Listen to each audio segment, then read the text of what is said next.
ਸਤਿ ਸ਼੍ਰੀ ਅਕਾਲ ਜੀ ਦੋਸਤੋ। ਮੈਂ ਰਸ਼ਵਿੰਦਰ ਫਰੋਮ ਮਾਸਟਰ ਕਲਾਸਿਸ ਤੁਹਾਡਾ ਸਾਰਿਆਂ ਦਾ ਸਾਡੇ ਇਸ online master classes YouTube platform 'ਤੇ ਸਵਾਗਤ ਕਰਦਾ ਜੀ। ਅੱਜ ਦਾ ਜਿਹੜਾ ਲੈਕਚਰ ਜੋ ਮੈਂ ਤੁਹਾਡੇ ਨਾਲ ਡਿਸਕਸ਼ਨ ਕਰਨੀ ਹੈ, ਇਸ ਲੈਕਚਰ ਦੇ ਵਿੱਚ ਆਪਣੀ ਸਾਰੀ ਡਿਸਕਸ਼ਨ ਰਹਿਣੀ ਹੈ ਕਰੰਟ ਅਫੇਅਰਸ ਨੂੰ ਲੈ ਕੇ। ਇੱਕ ਨਵੀਂ ਸੀਰੀਜ਼ ਅਸੀਂ ਤੁਹਾਡੇ ਲਈ ਇਹ ਲੈ ਕੇ ਆ ਰਹੇ ਹਾਂ ਮੈਂ ਸਪੈਸ਼ਲੀ, ਜਿਹੜੀ ਕਿ ਜਿਹਦੇ ਵਿੱਚ MCQ ਫਾਰਮੈਟ ਦੇ ਵਿੱਚ ਤੁਹਾਡੇ ਨਾਲ ਮੈਂ ਕਰੰਟ ਅਫੇਅਰ ਡਿਸਕਸ ਕਰਾਂਗਾ। ਜਨਵਰੀ ਤੋਂ ਮੈਂ ਸ਼ੁਰੂ ਕਰ ਰਿਹਾ, ਯਾਨੀ ਕਿ 2021 ਤੋਂ ਇਹ ਜਨਵਰੀ ਦਾ ਪਹਿਲਾ ਪਾਰਟ ਹੋਏਗਾ। ਇਹਦੇ ਵਿੱਚ ਯੂਜ਼ਲੀ ਮੈਂ 1 ਜਨਵਰੀ ਤੋਂ ਲੈ ਕੇ ਯਾਨੀ ਕਿ 7 ਜਨਵਰੀ ਤੁਸੀਂ ਕਹਿ ਸਕਦੇ ਹੋ ਕਿ ਪਹਿਲਾ ਵੀਕ ਜਨਵਰੀ ਦਾ ਕਵਰ ਕਰਨ ਦੀ ਕੋਸ਼ਿਸ਼ ਕੀਤੀ ਹੈ। ਸਿਮਿਲਰਲੀ ਮਤਲਬ ਹਰ ਪਾਰਟ ਦੇ ਵਿੱਚ ਇੱਕ ਹਫ਼ਤਾ ਕਰਕੇ 4 ਵੀਡੀਓਜ਼ ਬਣਨਗੀਆਂ ਹਰ ਮਹੀਨੇ ਦੀਆਂ। ਐਵੇਂ ਆਪਾਂ ਕੋਸ਼ਿਸ਼ ਕਰਾਂਗੇ ਕਿ ਜਿਹੜੇ ਇੰਪੋਰਟੈਂਟ ਮੁੱਦੇ ਨੇ ਉਹ ਸਾਰੇ ਜਿਹੜੇ ਇੱਕ ਹਫ਼ਤੇ ਦੇ ਵਿੱਚ ਹੋਏ ਹੋਣਗੀਆਂ, ਇਨਸੀਡੈਂਟਸ ਕਹਿ ਲਓ, ਤੁਸੀਂ ਕਹਿ ਲਓ, ਕਿ ਉਹ ਸਾਰੇ ਆਪਾਂ ਡਿਸਕਸ ਕਰ ਪਾਈਏ। ਤਾਂ ਉਮੀਦ ਹੈ ਕਿ ਤੁਹਾਨੂੰ ਇਹ ਵੀਡੀਓ ਪਸੰਦ ਆਏਗੀ। ਸ਼ੁਰੂ ਕਰਦੇ ਹਾਂ ਆਪਣੇ ਅੱਜ ਦੀ ਡਿਸਕਸ਼ਨ। ਲਓ ਜੀ, ਅੱਜ ਦਾ ਸਭ ਤੋਂ ਪਹਿਲਾ ਸਵਾਲ ਜਿਹੜਾ ਮੇਰੇ ਕੋਲੇ ਬਣਦਾ ਹੈ, that is cabinet approved export of which among the following indigenously developed missile system. Cabinet ਨੇ ਹੇਠਲੇ ਸਵਦੇਸ਼ੀ ਵਿਕਸਿਤ ਮਿਜ਼ਾਈਲ ਪ੍ਰਣਾਲੀ ਵਿੱਚੋਂ ਕਿਸ ਦੇ ਨਿਰਯਾਤ ਨੂੰ ਮਨਜ਼ੂਰੀ ਦਿੱਤੀ ਹੈ। ਮੈਂ ਕੋਸ਼ਿਸ਼ ਕੀਤੀ ਹੈ ਕਿਉਂਕਿ ਬਹੁਤ ਸਾਰੇ ਸਟੂਡੈਂਟਸ ਦੀ ਡਿਮਾਂਡ ਸੀਗੀ ਕਿ ਪੰਜਾਬੀ ਦੇ ਵਿੱਚ ਵੀ ਸਾਨੂੰ ਇਹ ਨਾਲ ਚੀਜ਼ ਕਵਰ ਕੀਤੀ ਜਾਵੇ। ਤਾਂ ਇਹਦੇ 'ਚ ਕੋਸ਼ਿਸ਼ ਹੈ ਕਿ ਅਸੀਂ ਨਾਲ ਜਿਹੜੇ MCQ ਹੋਣਗੇ ਕਿ ਉਹਦਾ ਅਨੁਵਾਦ ਪੰਜਾਬੀ ਦੇ ਵਿੱਚ ਵੀ ਤੁਹਾਨੂੰ ਦਈਏ, ਤਾਂ ਕਿ ਜਿਨ੍ਹਾਂ ਨੂੰ ਇੰਗਲਿਸ਼ ਦੇ ਵਿੱਚ ਥੋੜ੍ਹੀ ਬਹੁਤੀ ਪ੍ਰੋਬਲਮ ਆਉਂਦੀ ਹੈ ਤਾਂ ਉਹਨਾਂ ਦਾ ਵੀ ਹੱਲ ਨਿਕਲ ਸਕੇ। ਤਾਂ ਇੰਡੀਜੀਨੀਅਸ ਦਾ ਮਤਲਬ ਹੁੰਦਾ ਸਵਦੇਸ਼ੀ, ਵੀ ਜਿਹੜੀ ਸਾਡੇ ਭਾਰਤ ਦੇ ਵਿੱਚ ਹੀ ਪ੍ਰਿਪੇਅਰ ਕੀਤੀ ਜਾਂਦੀ ਹੋਵੇ। ਦੇਖੋ, ਇਹਦਾ ਕਰੈਕਟ ਆਨਸਰ ਬਣਦਾ ਮੇਰੇ ਕੋਲੇ B। ਆਕਾਸ਼ ਮਿਜ਼ਾਈਲ ਦੇ ਸਕਸੈਸਫੁਲੀ ਟੈਸਟ ਹੋਣ ਤੋਂ ਬਾਅਦ, ਠੀਕ ਹੈ, ਆਕਾਸ਼ ਮਿਜ਼ਾਈਲ ਵੈਸੇ ਤਾਂ ਆਪਣੇ ਵਾਲਿਆਂ ਨੇ 2015 ਦੇ ਵਿੱਚ ਹੀ ਬਣਾ ਲਈ ਸੀ। 2015 ਤੋਂ ਸਾਡੀ ਜਿਹੜੀ ਇੰਡੀਅਨ ਨੇਵੀ ਹੈ, ਠੀਕ ਹੈ, ਇੱਕ ਤੁਸੀਂ ਕਹਿ ਲਓ ਇੰਡੀਅਨ ਨੇਵੀ, ਅਤੇ ਇੱਕ ਆਪਣੇ ਕੋਲੇ ਤੁਸੀਂ ਦੂਸਰੀ ਆਪਣੇ ਕੋਲੇ ਆ ਗਈ ਇੰਡੀਅਨ ਏਅਰ ਫੋਰਸ। ਇਹ ਦੋਨੋਂ ਹੀ 2014 'ਚ ਇਹਨਾਂ ਨੇ ਇੰਡੀਅਨ ਏਅਰ ਫੋਰਸ ਨੂੰ ਦੇਤੀ ਸੀ। 2015 ਦੇ ਵਿੱਚ ਇਹ ਜਿਹੜੀ ਆਕਾਸ਼ ਮਿਜ਼ਾਈਲ ਸੀ ਇਹ ਇੰਡੀਅਨ ਨੇਵੀ ਨੂੰ ਦੇਤੀ ਸੀ। ਪਰ ਫਿਰ ਤੁਸੀਂ ਕਹੋਗੇ ਕਿ ਹੁਣ ਕੀ ਐਕਸਪੋਰਟ ਨੂੰ ਇਹਨਾਂ ਨੇ ਅਲਾਓ ਕੀਤਾ, ਅਪਰੂਵ ਕੀਤਾ। ਪਹਿਲਾਂ ਇਹਦੇ ਵਿੱਚ ਫਿਰ ਵੀ ਅਸੀਂ ਹੈਲਪ ਲੈ ਰਹੇ ਸੀਗੇ ਸਮਹਾਓ ਬਾਹਰਲੀ ਕਿਸੇ ਕੰਟਰੀ ਦਾ ਟੈਕਨੋਲੋਜੀ ਨੂੰ ਲੈ ਕੇ, ਔਰ ਹੁਣ ਟੋਟਲੀ ਇੰਡੀਜੀਨੀਅਸਲੀ ਕਰਤੀ। ਦੇਖੋ, ਇਹ ਤਾਂ ਕੁਐਸਚਨ ਹੋ ਗਿਆ ਬਿਲਕੁਲ ਸਿੰਪਲ ਕਿ ਕੈਬਨਿਟ ਨੇ ਅਪਰੂਵ ਕਿਹਨੂੰ ਕੀਤਾ, ਠੀਕ ਹੈ, ਆਕਾਸ਼ ਮਿਜ਼ਾਈਲ। ਸਭ ਤੋਂ ਇੰਪੋਰਟੈਂਟ ਚੀਜ਼ ਇਹ ਬਣ ਜਾਂਦੀ ਹੈ ਕਿ ਤੁਹਾਨੂੰ ਆਕਾਸ਼ ਮਿਜ਼ਾਈਲ ਬਾਰੇ ਥੋੜ੍ਹੀਆਂ ਬਹੁਤੀਆਂ ਗੱਲਾਂ ਪਤਾ ਹੋਣੀਆਂ ਚਾਹੀਦੀਆਂ ਨੇ। ਸਭ ਤੋਂ ਪਹਿਲੀ ਗੱਲ, ਜਿਵੇਂ ਕਿ ਤੁਹਾਨੂੰ ਇੱਥੇ ਦਿਖ ਹੀ ਰਿਹਾ ਹਵਾ ਦੇ ਵਿੱਚ ਜਾ ਰਹੀ ਹੈ, ਤਾਂ ਇਹ ਮੇਰੇ ਕੋਲੇ ਮੀਡੀਅਮ ਰੇਂਜ ਕਹਿ ਲਓ ਤੁਸੀਂ, ਠੀਕ ਹੈ, ਸਰਫੇਸ ਟੂ ਏਅਰ ਮਿਜ਼ਾਈਲ ਹੈ। ਮਤਲਬ ਸਰਫੇਸ ਤੋਂ ਥੱਲੋਂ, ਧਰਤੀ ਤੋਂ ਛੱਡੀ ਜਾਂਦੀ ਹੈ ਅਤੇ ਹਵਾ ਦੇ ਵਿੱਚ ਵਾਰ ਕਰਦੀ ਹੈ। ਮੇਰੇ ਕੋਲੇ ਸਰਫੇਸ ਟੂ ਏਅਰ ਮਿਜ਼ਾਈਲ ਹੈ। ਕਿਹਨੇ ਬਣਾਇਆ? ਆ ਤੁਹਾਡੇ ਸਾਹਮਣੇ DRDO ਨੇ ਇਹਨੂੰ ਡਿਵੈਲਪ ਕੀਤਾ। ਅਗਲੀ ਜਿਹੜੀ ਇੰਪੋਰਟੈਂਟ ਗੱਲ ਸਾਨੂੰ ਪਤਾ ਹੋਣੀ ਚਾਹੀਦੀ ਹੈ, ਰੇਂਜ ਕਿੰਨੀ ਦੂਰ ਤੱਕ, ਮਾਰ ਕਿੰਨੀ ਹੈ ਇਹਦੀ। ਮਾਰ ਇਹਦੀ ਅਰਾਊਂਡ ਹੈਗੀ ਹੈ ਜੀ 25 ਕਿਲੋਮੀਟਰ ਦੇ। 25 ਕਿਲੋਮੀਟਰ ਇਸੇ ਕਰਕੇ ਮੈਂ ਮੀਡੀਅਮ ਰੇਂਜ ਦਾ ਨਾਮ ਕਿਹਾ। ਇਹਦਾ ਨਾਮ ਇਸੇ ਕਰਕੇ ਮੀਡੀਅਮ ਰੇਂਜ ਹੈ। ਦੇਖੋ, ਮਲਟੀਪਲ ਟਾਰਗੇਟਸ ਨੂੰ ਤੁਸੀਂ ਮੰਨ ਲਓ ਕਿ ਇੱਕ ਟਾਈਮ 'ਤੇ ਮਲਟੀਪਲ ਟਾਰਗੇਟਸ ਨੂੰ ਵੀ ਇੰਗੇਜ ਕਰ ਸਕਦੀ ਹੈ ਇਹ। ਮਤਲਬ ਬਹੁਤ ਸਾਰੇ ਟਾਰਗੇਟਾਂ ਦੇ ਉੱਤੇ ਨਿਸ਼ਾਨਾ ਲਾ ਸਕਦੀ ਹੈ ਇੱਕ ਟਾਈਮ 'ਚ। ਕੋਈ ਵੈਦਰ ਕੰਡੀਸ਼ਨਾਂ ਨਹੀਂ ਇਹਦੇ 'ਤੇ ਅਸਰ ਪਾਉਂਦੀਆਂ ਹੈਗੀਆਂ, ਵੀ ਮੀਂਹ ਪੈ ਰਿਹਾ, ਧੁੱਪ ਹੈ, ਛਾਂ ਹੈ, ਕੋਈ ਅਸਰ ਨਹੀਂ। ਤਾਂ ਆਪਣੇ ਆਪ ਦੇ ਵਿੱਚ ਬੜੀ ਤਕੜੀ ਇੱਕ ਡਿਵੈਲਪਮੈਂਟ ਹੈ ਜਾਂ ਉਪਲਬਧੀ ਹੈ ਜਿਹੜੀ ਆਪਣਾ ਯਾਨੀ ਕਿ DRDO ਨੇ ਇਹਦੇ ਵਿੱਚ ਕੀਤੀ ਹੈ ਇਸ ਮਿਜ਼ਾਈਲ ਦੇ ਵਿੱਚ। ਤਾਂ ਆਕਾਸ਼ ਮਿਜ਼ਾਈਲ ਸਾਡੇ ਕੋਲ ਇਹਦਾ ਕਰੈਕਟ ਆਨਸਰ ਬਣ ਗਿਆ। ਉਮੀਦ ਹੈ ਕਿ ਤੁਹਾਨੂੰ ਇਹ ਕੁਐਸਚਨ ਕਲੀਅਰ ਹੋ ਗਿਆ ਹੋਊਗਾ। ਲਓ ਜੀ, ਅੱਗੇ ਚੱਲਦੇ ਹਾਂ ਆਪਣੇ ਕੁਐਸਚਨ ਨੰਬਰ 2 ਤੇ। ਅੱਜ ਦਾ ਦੂਸਰਾ ਕੁਐਸਚਨ ਕੀ ਹੈ? Prime minister chaired 34th Pragati proactive governance and timely implementation interaction on 30th December 2020 Pragati which is integrating and interactive platform launch ਕੀਤਾ ਸੀ ਕਿਹੜੇ ਸਾਲ 'ਚ? ਮੇਨ ਤਾਂ ਇਹ ਪਤਾ ਹੋਣਾ ਚਾਹੀਦਾ ਕਿ ਪ੍ਰਗਤੀ ਨੂੰ ਲੈ ਕੇ। ਦੇਖੋ, ਪ੍ਰਗਤੀ ਐਕਚੁਅਲ ਦੇ ਵਿੱਚ ਕੀ ਹੈ, ਜਿਵੇਂ ਕਿ ਇਹਦਾ ਨਾਮ ਲਿਖਿਆ ਹੋਇਆ proactive governance and timely implementation. ਬੜੀ ਇੰਪੋਰਟੈਂਟ ਫੁੱਲ ਫਾਰਮ ਹੈ, ਧਿਆਨ 'ਚ ਰੱਖਿਓ। ਪੰਜਾਬੀ 'ਚ ਅਨੁਵਾਦ ਕਰਾਂ, ਸਵਾਲ ਕੀ ਕਹਿ ਰਿਹਾ? ਪ੍ਰਧਾਨ ਮੰਤਰੀ ਨੇ 30 ਦਸੰਬਰ 2020 ਨੂੰ 34ਵੇਂ ਪ੍ਰਗਤੀ ਦੀ ਅੱਗੇ ਫੁੱਲ ਫਾਰਮ ਲਿਖੀ, ਆਹੀ ਸੇਮ ਫੁੱਲ ਫਾਰਮ ਤਾਂ ਨਹੀਂ ਬਦਲ ਸਕਦੀ, ਦੀ ਗੱਲਬਾਤ ਦੀ ਪ੍ਰਧਾਨਗੀ ਕੀਤੀ। ਤਾਂ ਪ੍ਰਗਤੀ ਕਿਹੜੇ ਸਾਲ ਦੇ ਵਿੱਚ, ਮਤਲਬ ਇਹ ਪਲੇਟਫਾਰਮ ਕਿਹੜੇ ਸਾਲ ਦੇ ਵਿੱਚ ਲਾਂਚ ਕੀਤਾ ਗਿਆ ਸੀ, ਇਹ ਤੁਸੀਂ ਨੇ ਦੱਸਣਾ ਹੈ। ਦੇਖੋ ਲਾਂਚ ਈਅਰ ਤਾਂ ਸੀਗਾ ਤਾਂ 2015 'ਚ ਇਹ ਲਾਂਚ ਕਰ ਦਿੱਤਾ ਗਿਆ ਸੀ। ਅਲਟੀਮੇਟ ਹੈ ਕੀ ਹੈ, ਜਿਵੇਂ ਕਿ ਤੁਹਾਨੂੰ ਇੱਥੇ ਨਜ਼ਰ ਆ ਰਹੇ ਨੇ ਆਪਣੇ PM ਨਰਿੰਦਰ ਮੋਦੀ। ਇਹ ਕੀ ਨੇ ਕਿ ਜਿੰਨੇ ਇਸ ਪੋਰਟਲ ਦੇ ਥਰੂ ਕੀ ਕੀਤਾ ਜਾਂਦਾ ਹੈ, ਇਸ ਪੋਰਟਲ ਦੇ ਥਰੂ ਜਿੰਨੇ ਵੀ ਬਹੁਤ ਇੰਪੋਰਟੈਂਟ ਪ੍ਰੋਜੈਕਟ ਚੱਲ ਰਹੇ ਨੇ ਸਰਕਾਰ ਦੇ, ਜਿਹਦੇ ਵਿੱਚ ਸਰਕਾਰ ਨੇ ਮੋਟਾ ਪੈਸਾ ਇਨਵੈਸਟ ਕਰਿਆ ਹੋਇਆ ਜਿਹੜੇ ਪ੍ਰੋਜੈਕਟਾਂ ਦੇ ਵਿੱਚ ਜਾਂ ਕਿਸੇ ਸਕੀਮ ਦੇ ਵਿੱਚ, ਉਹਨਾਂ ਦੀ ਡਿਵੈਲਪਮੈਂਟ ਬਾਰੇ ਪਤਾ ਕਰਦੇ ਨੇ ਪ੍ਰਧਾਨ ਮੰਤਰੀ ਖੁਦ। ਮਤਲਬ ਜਿਵੇਂ 1 to 1 ਤੁਸੀਂ ਇੱਥੇ ਦੇਖ ਸਕਦੇ ਹੋ ਇੰਟਰੈਕਸ਼ਨ ਚੱਲ ਰਹੀ ਹੈ, ਤਾਂ ਇਹ ਆਪਣੀ ਰਿਪੋਰਟ ਦੇ ਰਹੇ ਨੇ ਕਿ ਹਾਂ ਇਸ ਪਰਟੀਕੂਲਰ ਪਾਲਿਸੀ ਦੀ ਕਿੰਨੀ ਕੁ ਪ੍ਰਗਤੀ ਅੱਗੇ ਹੋਈ ਹੈ, ਕਿਸ ਲੈਵਲ ਤੱਕ ਪਹੁੰਚ ਚੁੱਕੀ ਹੈ, ਕਦੋਂ ਤੱਕ ਇਹ ਪ੍ਰੋਜੈਕਟ ਕੰਪਲੀਟ ਹੋ ਜਾਏਗਾ। ਤਾਂ ਇਸ ਚੀਜ਼ ਦੇ ਲਈ ਇਹ ਪ੍ਰਗਤੀ ਪੋਰਟਲ ਆਪਣੇ ਕੋਲ ਜਿਹੜਾ ਕੰਮ ਕਰਦਾ ਹੈ। ਉਮੀਦ ਹੈ ਕਿ ਤੁਹਾਨੂੰ ਕਲੀਅਰ ਹੋ ਗਿਆ ਹੋਊਗਾ। ਲਓ ਜੀ ਅਗਲੇ ਕੁਐਸਚਨ ਤੇ ਚੱਲਦੇ ਹਾਂ। ਕਹਿੰਦਾ recently released in pursuit of justice, ਠੀਕ ਹੈ, ਇੱਕ ਆਟੋਬਾਇਓਗ੍ਰਾਫੀ ਹੈ, ਕਿਸ ਫੇਮਸ ਪਰਸਨੈਲਿਟੀ ਦੀ ਹੈ ਇਹਨਾਂ ਦੇ ਵਿੱਚੋਂ, ਹਾਲ ਹੀ ਵਿੱਚ ਜਾਰੀ ਕੀਤੀ ਗਿਆ। ਆ ਨਾਮ ਹੈ ਇਨ ਪਰਸੂਇਟ ਜਸਟਿਸ, ਠੀਕ ਹੈ। ਹੇਠ ਲਿਖਿਆਂ ਵਿੱਚੋਂ ਕਿਹੜੀ ਪ੍ਰਸਿੱਧ ਸ਼ਖਸੀਅਤ ਹੈ ਜਿਹਦੀ ਸਵੈ ਜੀਵਨੀ ਹੈ ਕਿ ਆਟੋਬਾਇਓਗ੍ਰਾਫੀ ਹੈ। ਜਿਵੇਂ ਕਿ ਇੱਥੇ ਮੈਂ ਫੋਟੋ ਲਾਈ ਹੋਈ ਹੈ, ਇਨ ਜਸਟਿਸ ਹੈਗੀ ਆ, ਨਾਮ ਸੀਗਾ ਇਹਨਾਂ ਦਾ ਜਸਟਿਸ ਰਜਿੰਦਰ ਸੱਚਰ। ਜਸਟਿਸ ਰਜਿੰਦਰ ਸੱਚਰ ਦੀ ਇਹ ਸਵੈ ਜੀਵਨੀ ਹੈ, ਯਾਨੀ ਕਿ ਇਹ ਐਕਚੁਅਲ ਦੇ ਵਿੱਚ ਉਹਨਾਂ ਦੀ ਮੌਤ ਤੋਂ ਬਾਅਦ ਆਈ ਹੈਗੀ ਉਹਨਾਂ ਦੇ ਬਾਰੇ। ਹੁਣ ਸਭ ਤੋਂ ਪਹਿਲਾਂ ਗੱਲ ਇਹ ਹੋਊਗੀ ਕਿ ਇਹ ਹੈ ਕੌਣ ਸੀਗੇ, ਸਾਨੂੰ ਇਹ ਵੀ ਤਾਂ ਪਤਾ ਹੋਵੇ ਕਿ ਕੌਣ ਸੀਗੇ ਰਜਿੰਦਰ ਸੱਚਰ, ਠੀਕ ਹੈ। 2005 ਦੇ ਵਿੱਚ ਐਕਚੁਅਲ ਦੇ ਵਿੱਚ ਨਾ ਇੱਕ ਮਨਮੋਹਨ ਸਿੰਘ ਦੀ ਸਰਕਾਰ ਨੇ, ਠੀਕ ਹੈ, ਮਨਮੋਹਨ ਸਿੰਘ ਦੀ ਸਰਕਾਰ ਨੇ ਇੱਕ ਕਮੇਟੀ ਬਣਾਈ ਸੀ।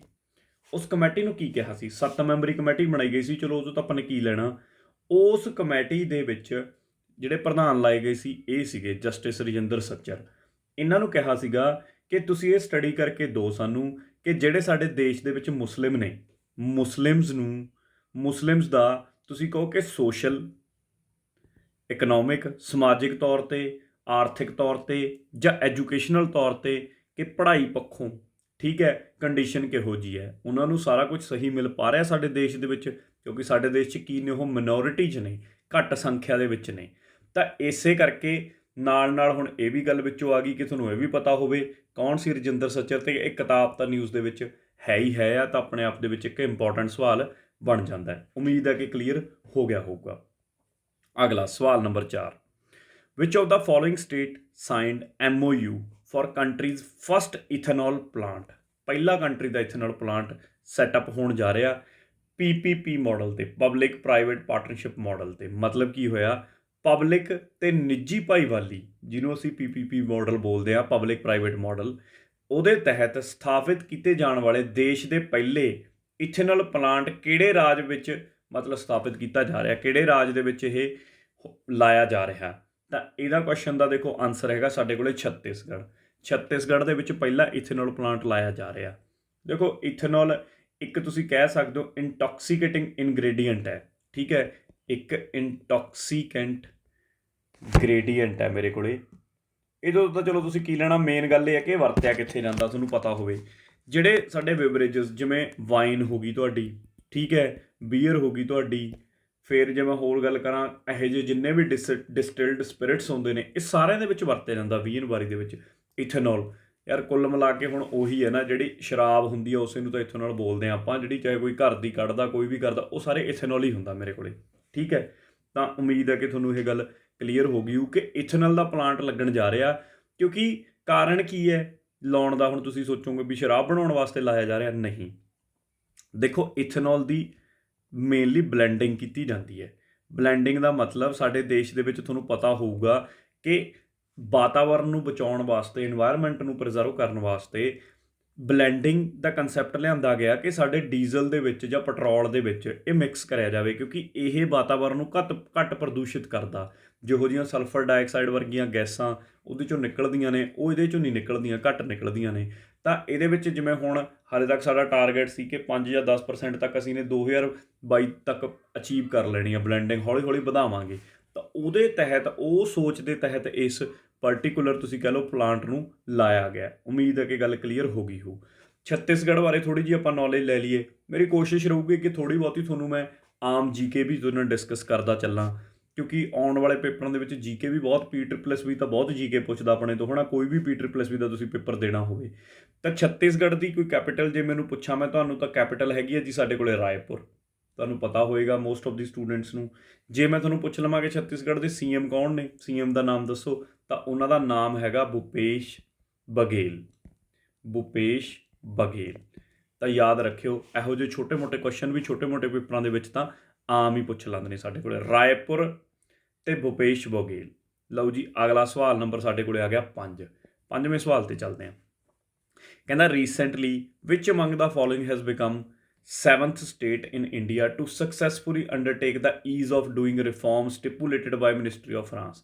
ਹਾਲ ਹੀ ਦੇ ਵਿੱਚ ਵਿੱਤ ਮੰਤਰਾਲੇ ਦੁਆਰਾ ਨਿਰਧਾਰਿਤ ਈਜ਼ ਆਫ ਡੂਇੰਗ ਬਿਜ਼ਨਸ ਸੁਧਾਰ ਨੂੰ ਸਫਲਤਾਪੂਰਵਕ ਪੂਰਾ ਕਰਨ ਲਈ ਹੇਠ ਲਿਖਿਆਂ ਵਿੱਚੋਂ ਕਿਹੜਾ ਭਾਰਤ ਦਾ 7ਵਾਂ ਰਾਜ ਬਣਿਆ ਹੈ। ਮਤਲਬ ਕਿ ਈਜ਼ ਆਫ ਡੂਇੰਗ ਬਿਜ਼ਨਸ, ਠੀਕ ਹੈ, ਇੱਕ ਇੰਡੈਕਸ ਜਾਰੀ ਕੀਤਾ ਜਾਂਦਾ, ਸੂਚੀ ਜਾਰੀ ਕੀਤੀ ਜਾਂਦੀ ਹੈ, ਜਿਹਦੇ ਰਾਹੀਂ ਦੱਸਿਆ ਜਾਂਦਾ ਕਿ ਕਿਹੜੇ ਸੂਬੇ ਦੇ ਵਿੱਚ, ਕਿਹੜੀ ਸਟੇਟ ਦੇ ਵਿੱਚ ਵਪਾਰ ਕਰਨਾ ਸੌਖਾ ਹੈ, ਕੰਪਨੀਆਂ ਦੇ ਲਈ ਉੱਥੇ ਜਾਣ, ਹਰ ਚੀਜ਼ ਸੌਖੀ ਹੋਵੇ, ਕੋਈ ਜ਼ਮੀਨ ਲੈਣੀ ਆ ਉਹ ਸੌਖੇ ਤਰੀਕੇ ਨਾਲ ਮਿਲ ਜੇ, ਪਲਾਂਟ ਲਾਉਣ ਵਾਸਤੇ ਗਾਹਾਂ ਐਨਵਾਇਰਨਮੈਂਟ ਦਾ, ਵਾਤਾਵਰਨ ਨੂੰ ਲੈ ਕੇ ਅਪਰੂਵਲ ਲੈਣਾ ਉਹ ਸੌਖਾ ਮਿਲ ਜੇ।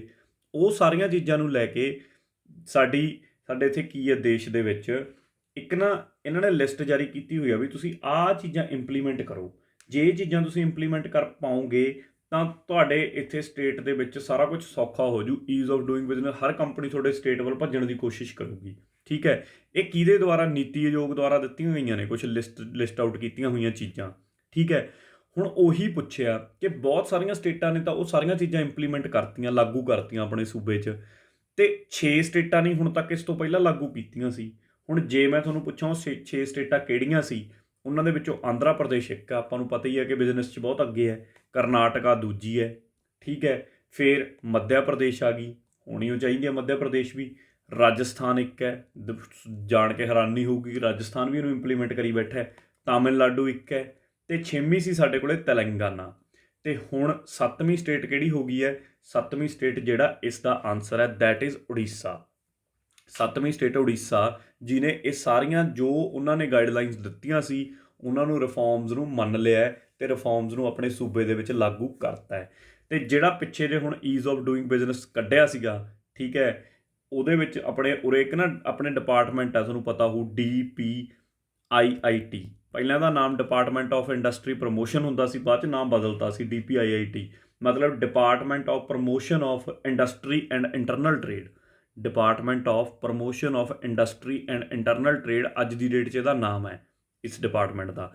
ਇਹ ਡਿਪਾਰਟਮੈਂਟ ਕੀ ਕਰਦਾ ਹੈ? ਇਹ ਡਿਪਾਰਟਮੈਂਟ ਸਾਡੇ ਕੋਲੇ ਕੰਜ਼ਿਊਮਰ ਅਫੇਅਰ ਵਾਲੀ ਮਿਨਿਸਟਰੀ ਦੇ ਅੰਡਰ ਆਉਂਦਾ, ਜਿਹੜੀ ਸਾਡੇ ਕੋਲੇ ਆ ਡੀਲ ਕਰਦੀ ਹੈ, ਹੈ ਨਾ, ਇਹ ਚੀਜ਼ਾਂ ਵੇਚਣ ਦੇਣ ਨੂੰ ਲੈ ਕੇ।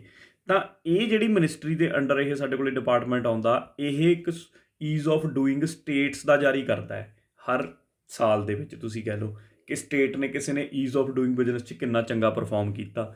ਫਿਰ ਈਜ਼ ਆਫ ਡੂਇੰਗ ਬਿਜ਼ਨਸ ਇੱਕ ਇੰਟਰਨੈਸ਼ਨਲ ਲੈਵਲ 'ਤੇ ਜਾਰੀ ਕੀਤਾ ਜਾਂਦਾ। ਅਤੇ ਸਾਡੇ ਭਾਰਤ ਦੀ ਕਦੋਂ ਦੀ ਕੋਸ਼ਿਸ਼ ਚੱਲ ਰਹੀ ਹੈ ਮੋਦੀ ਸਰਕਾਰ ਦੀ ਕਿ ਇਹ 'ਚ ਅਸੀਂ ਆਪਦਾ ਰੈਂਕ ਚੰਗਾ ਲੈ ਕੇ ਆਈਏ, ਤਾਂ ਕਿ ਬਾਹਰੋਂ ਸਾਡੇ ਦੇਸ਼ ਦੇ ਵਿੱਚ ਵੱਧ ਤੋਂ ਵੱਧ ਫੋਰਨ ਇਨਵੈਸਟਮੈਂਟ ਆ ਸਕੇ, ਬਾਹਰਲੀਆਂ ਕੰਪਨੀਆਂ, ਬਾਹਰਲੇ ਵੱਡੇ ਬੰਦੇ ਸਾਡੇ ਦੇਸ਼ 'ਚ ਆ ਕੇ ਇਨਵੈਸਟ ਕਰਨ, ਪੈਸੇ ਲਾਉਣ।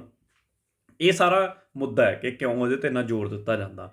ਉਹਦੇ ਵਿੱਚ ਜੇ ਮੈਂ ਗੱਲ ਕਰਾਂ ਪੰਜਾਬ ਦੇ ਕੰਟੈਕਸਟ 'ਚ, ਪੰਜਾਬ ਦਾ ਮਾੜਾ ਹੀ ਹਾਲ ਹੈ। 19ਵਾਂ ਸਟੇਟ ਰੈਂਕ ਸੀਗਾ ਜਿਹੜੀ ਲੇਟੈਸਟ ਜਾਰੀ ਕੀਤੀ ਗਈ ਸੀ, 19ਵੀਂ ਨੰਬਰ 'ਤੇ ਆ ਪੰਜਾਬ, ਸਮਝ ਗਏ। ਤਾਂ ਇਹ ਕੁਛ ਇਹਦੇ ਬਾਰੇ ਗੱਲਾਂ ਤੁਹਾਨੂੰ ਪਤਾ ਹੋਣੀਆਂ ਚਾਹੀਦੀਆਂ ਸੀ। ਹੁਣ ਥੋੜ੍ਹੀ ਜਿਹੀ ਗੱਲ ਉੜੀਸਾ ਬਾਰੇ ਗੱਲ ਕਰ ਲਈਏ। ਉੜੀਸਾ ਦਾ ਜੇ ਤੁਹਾਨੂੰ ਮੈਂ ਪੁੱਛਾਂ ਕਿ CM ਕੌਣ ਹੈ, ਤਾਂ ਮੈਨੂੰ ਲੱਗਦਾ ਸਭ ਨੂੰ ਹੀ ਪਤਾ ਹੋਊ ਕਿ ਨਵੀਨ ਪਟਨਾਇਕ ਜੀ ਸਾਡੇ ਕੋਲੇ CM ਨੇ, ਠੀਕ ਹੈ। ਬਿਜੂ ਜਨਤਾ ਦਲ ਇਹਨਾਂ ਦੀ ਪਾਰਟੀ ਹੈ, ਅਲੱਗ ਹੀ। ਇਹੋ ਜਿਹੀਆਂ ਪਾਰਟੀਆਂ ਦੇ ਵੀ ਨਾਮ ਵੀ ਬਹੁਤ ਵਾਰ ਪੁੱਛ ਲਏ ਜਾਂਦੇ ਨੇ, ਜਾਂ ਫਿਰ ਇਹ ਕਿਹੜੀ ਪਾਰਟੀ ਦੇ ਮੈਂਬਰ ਨੇਗੇ, ਇਹ ਪੁੱਛੇ ਜਾ ਸਕਦੇ ਆ ਕਿ ਕਿਹੜੇ ਪਾਰਟੀ ਨੂੰ ਲੀਡ ਕਰਦੇ ਨੇ। ਕਿਉਂਕਿ ਇੱਕ ਸੈਪਰੇਟ ਪਾਰਟੀ ਜਿਹੜੀ ਨੈਸ਼ਨਲ ਲੈਵਲ 'ਤੇ ਨਹੀਂ ਐਡੀ ਤਕੜੀ ਹੈਗੀ, ਪਰ ਇੱਕ ਸਟੇਟ ਸਾਂਭੀ ਬੈਠੀ ਹੈ, ਤਾਂ ਇਹੋ ਜਿਹੀ ਪਾਰਟੀ ਦੇ ਤਾਂ ਬਹੁਤ ਸਵਾਲ ਪੁੱਛੇ ਜਾ ਸਕਦੇ ਹੁੰਦੇ ਆ, ਠੀਕ ਹੈ। ਅਤੇ ਜੇ ਸਟੇਟ ਪੁੱਛ ਲਿਆ ਜਾਵੇ ਤੁਹਾਡੇ ਤੋਂ, ਸਟੇਟ ਹੋ ਗਿਆ ਭੁਵਨੇਸ਼ਵਰ। ਭੁਵਨੇਸ਼ਵਰ ਸਟੇਟ ਹੈ, ਸਟੇਟ ਆਈ ਜਾ ਰਿਹਾ, ਕੈਪੀਟਲ ਸਟੇਟ ਤਾਂ ਉੜੀਸਾ ਹੀ ਹੈ, ਤਾਂ ਕੈਪੀਟਲ ਭੁਵਨੇਸ਼ਵਰ ਹੈ। ਪਰ ਇੱਕ ਗੱਲ ਹੋਰ ਹੈ ਇੱਥੇ ਘੁੰਡੀ ਬੜੀ ਤਕੜੀ, ਹਾਈ ਕੋਰਟ ਕਿੱਥੇ ਹੈ ਇਹਦਾ? ਕਈ ਸਟੇਟਾਂ ਦੇ ਹਾਈ ਕੋਰਟ ਤਾਂ ਉਹਨਾਂ ਦੀਆਂ ਕੈਪੀਟਲਾਂ ਦੇ ਵਿੱਚ ਹੀ ਨੇ, ਜਿੱਥੇ ਉਹਨਾਂ ਦੀ ਰਾਜਧਾਨੀ ਹੈ, ਪਰ ਕਈਆਂ ਦੇ ਅਲੱਗ ਨੇ। ਜਿਨ੍ਹਾਂ ਦੀ ਰਾਜਧਾਨੀ 'ਚ ਉਹ ਤਾਂ ਨਹੀਂ ਕੋਈ ਪੁੱਛਦਾ ਹੈਗਾ, ਜਿਨ੍ਹਾਂ ਦੇ ਅਲੱਗ ਨੇ ਉਹ ਜ਼ਰੂਰ ਪੁੱਛੇ ਜਾਂਦੇ ਨੇ, ਅਤੇ ਉਹਨਾਂ ਦੇ ਵਿੱਚੋਂ ਉੜੀਸਾ ਇੱਕ ਹੈ। ਇਹਦਾ ਕਿੱਥੇ ਆ ਜੀ, ਸਾਡੇ ਕੋਲੇ ਕੱਟਕ 'ਚ ਹੈ। ਯਾਦ ਰੱਖਿਓ, ਕੱਟਕ ਇਹਦਾ ਇੱਕ ਅਲੱਗ ਸ਼ਹਿਰ ਆ, ਹਾਈ ਕੋਰਟ ਉੱਥੇ ਹੈ, ਰਾਜਧਾਨੀ ਭੁਵਨੇਸ਼ਵਰ 'ਚ ਆ। ਬਹੁਤ ਇੰਪੋਰਟੈਂਟ ਕੁਐਸਚਨ ਆ ਪੇਪਰ ਦੇ ਪੁਆਇੰਟ ਆਫ ਵਿਊ ਤੋਂ। ਉਮੀਦ ਹੈ ਕਿ ਗੱਲ ਕਲੀਅਰ ਹੋ ਗਈ ਹੋਊਗੀ। ਅੱਗੇ ਚੱਲਦੇ ਹਾਂ, ਅਗਲਾ ਸਵਾਲ। DRDO ਨੇ ਅਲੋਂਗ ਵਿਦ ਕਿਹਦੇ ਨਾਲ ਰਲ ਕੇ which of the following conducted the successful maiden test trial of ਇੱਕ ਯਸ ਸਹਾਇਕ NG, ਸਹਾਇਕ NG ਨਾਮ ਰੱਖਿਆ ਜੀ ਉਸ ਚੀਜ਼ ਦਾ। ਇੰਡੀਆ ਦੀ ਪਹਿਲੀ ਇੰਡੀਜੀਨੀਅਸਲੀ ਡਿਜ਼ਾਈਨਡ ਤੇ ਡਿਵੈਲਪਡ 에ਅਰ ਡ੍ਰੌਪਡ ਕੰਟੇਨਰ ਹੈ ਇਹ। ਕੀ ਹੈ ਪੜ੍ਹਦੇ ਹਾਂ। DRDO ਨੇ ਹੇਠ ਲਿਖਿਆਂ ਵਿੱਚੋਂ ਕਿਸ ਨਾਲ ਸਹਾਇਕ NG ਭਾਰਤ ਦੇ ਪਹਿਲੇ ਸਵਦੇਸ਼ੀ ਢੰਗ ਨਾਲ ਡਿਜ਼ਾਈਨ ਕੀਤੇ ਗਏ ਤੇ ਵਿਕਸਿਤ 에ਅਰ ਡ੍ਰੌਪ, ਮਤਲਬ 에ਅਰ ਡ੍ਰੌਪਡ ਕੰਟੇਨਰ, ਨਾਮ ਤਾਂ ਇਹਦਾ ਉਹੀ ਰਹੂਗਾ ਨਾ, ਚਾਹੇ ਪੰਜਾਬੀ 'ਚ ਲੈ ਲਓ ਚਾਹੇ ਅੰਗਰੇਜ਼ੀ 'ਚ ਲੈ ਲਓ, ਉਹਦਾ ਸਫਲਤਾਪੂਰਵਕ ਪ੍ਰੀਖਣ ਕੀਤਾ, ਆਯੋਜਨ ਕੀਤਾ। ਦੱਸੋ ਕਿਹਦੇ ਨਾਲ ਰਲ ਕੇ। ਹੁਣ ਸਭ ਤੋਂ ਪਹਿਲਾਂ ਤਾਂ ਸਾਨੂੰ ਇਹ ਪਤਾ ਹੋਵੇ ਕਿ ਇਹ ਚੀਜ਼ ਕੀ ਹੁੰਦੀ ਹੈ ਜੀ, ਸਹਾਇਕ NG, ਜਾਂ ਫਿਰ ਇਹ 에ਅਰ ਡ੍ਰੌਪਡ ਕੰਟੇਨਰ ਦਾ ਕੀ ਮਕਸਦ ਹੈ। ਆਹ ਦਿਖ ਰਿਹਾ ਤੁਹਾਨੂੰ, ਇਹ 에ਅਰ ਡ੍ਰੌਪਡ ਕੰਟੇਨਰ ਹੈ।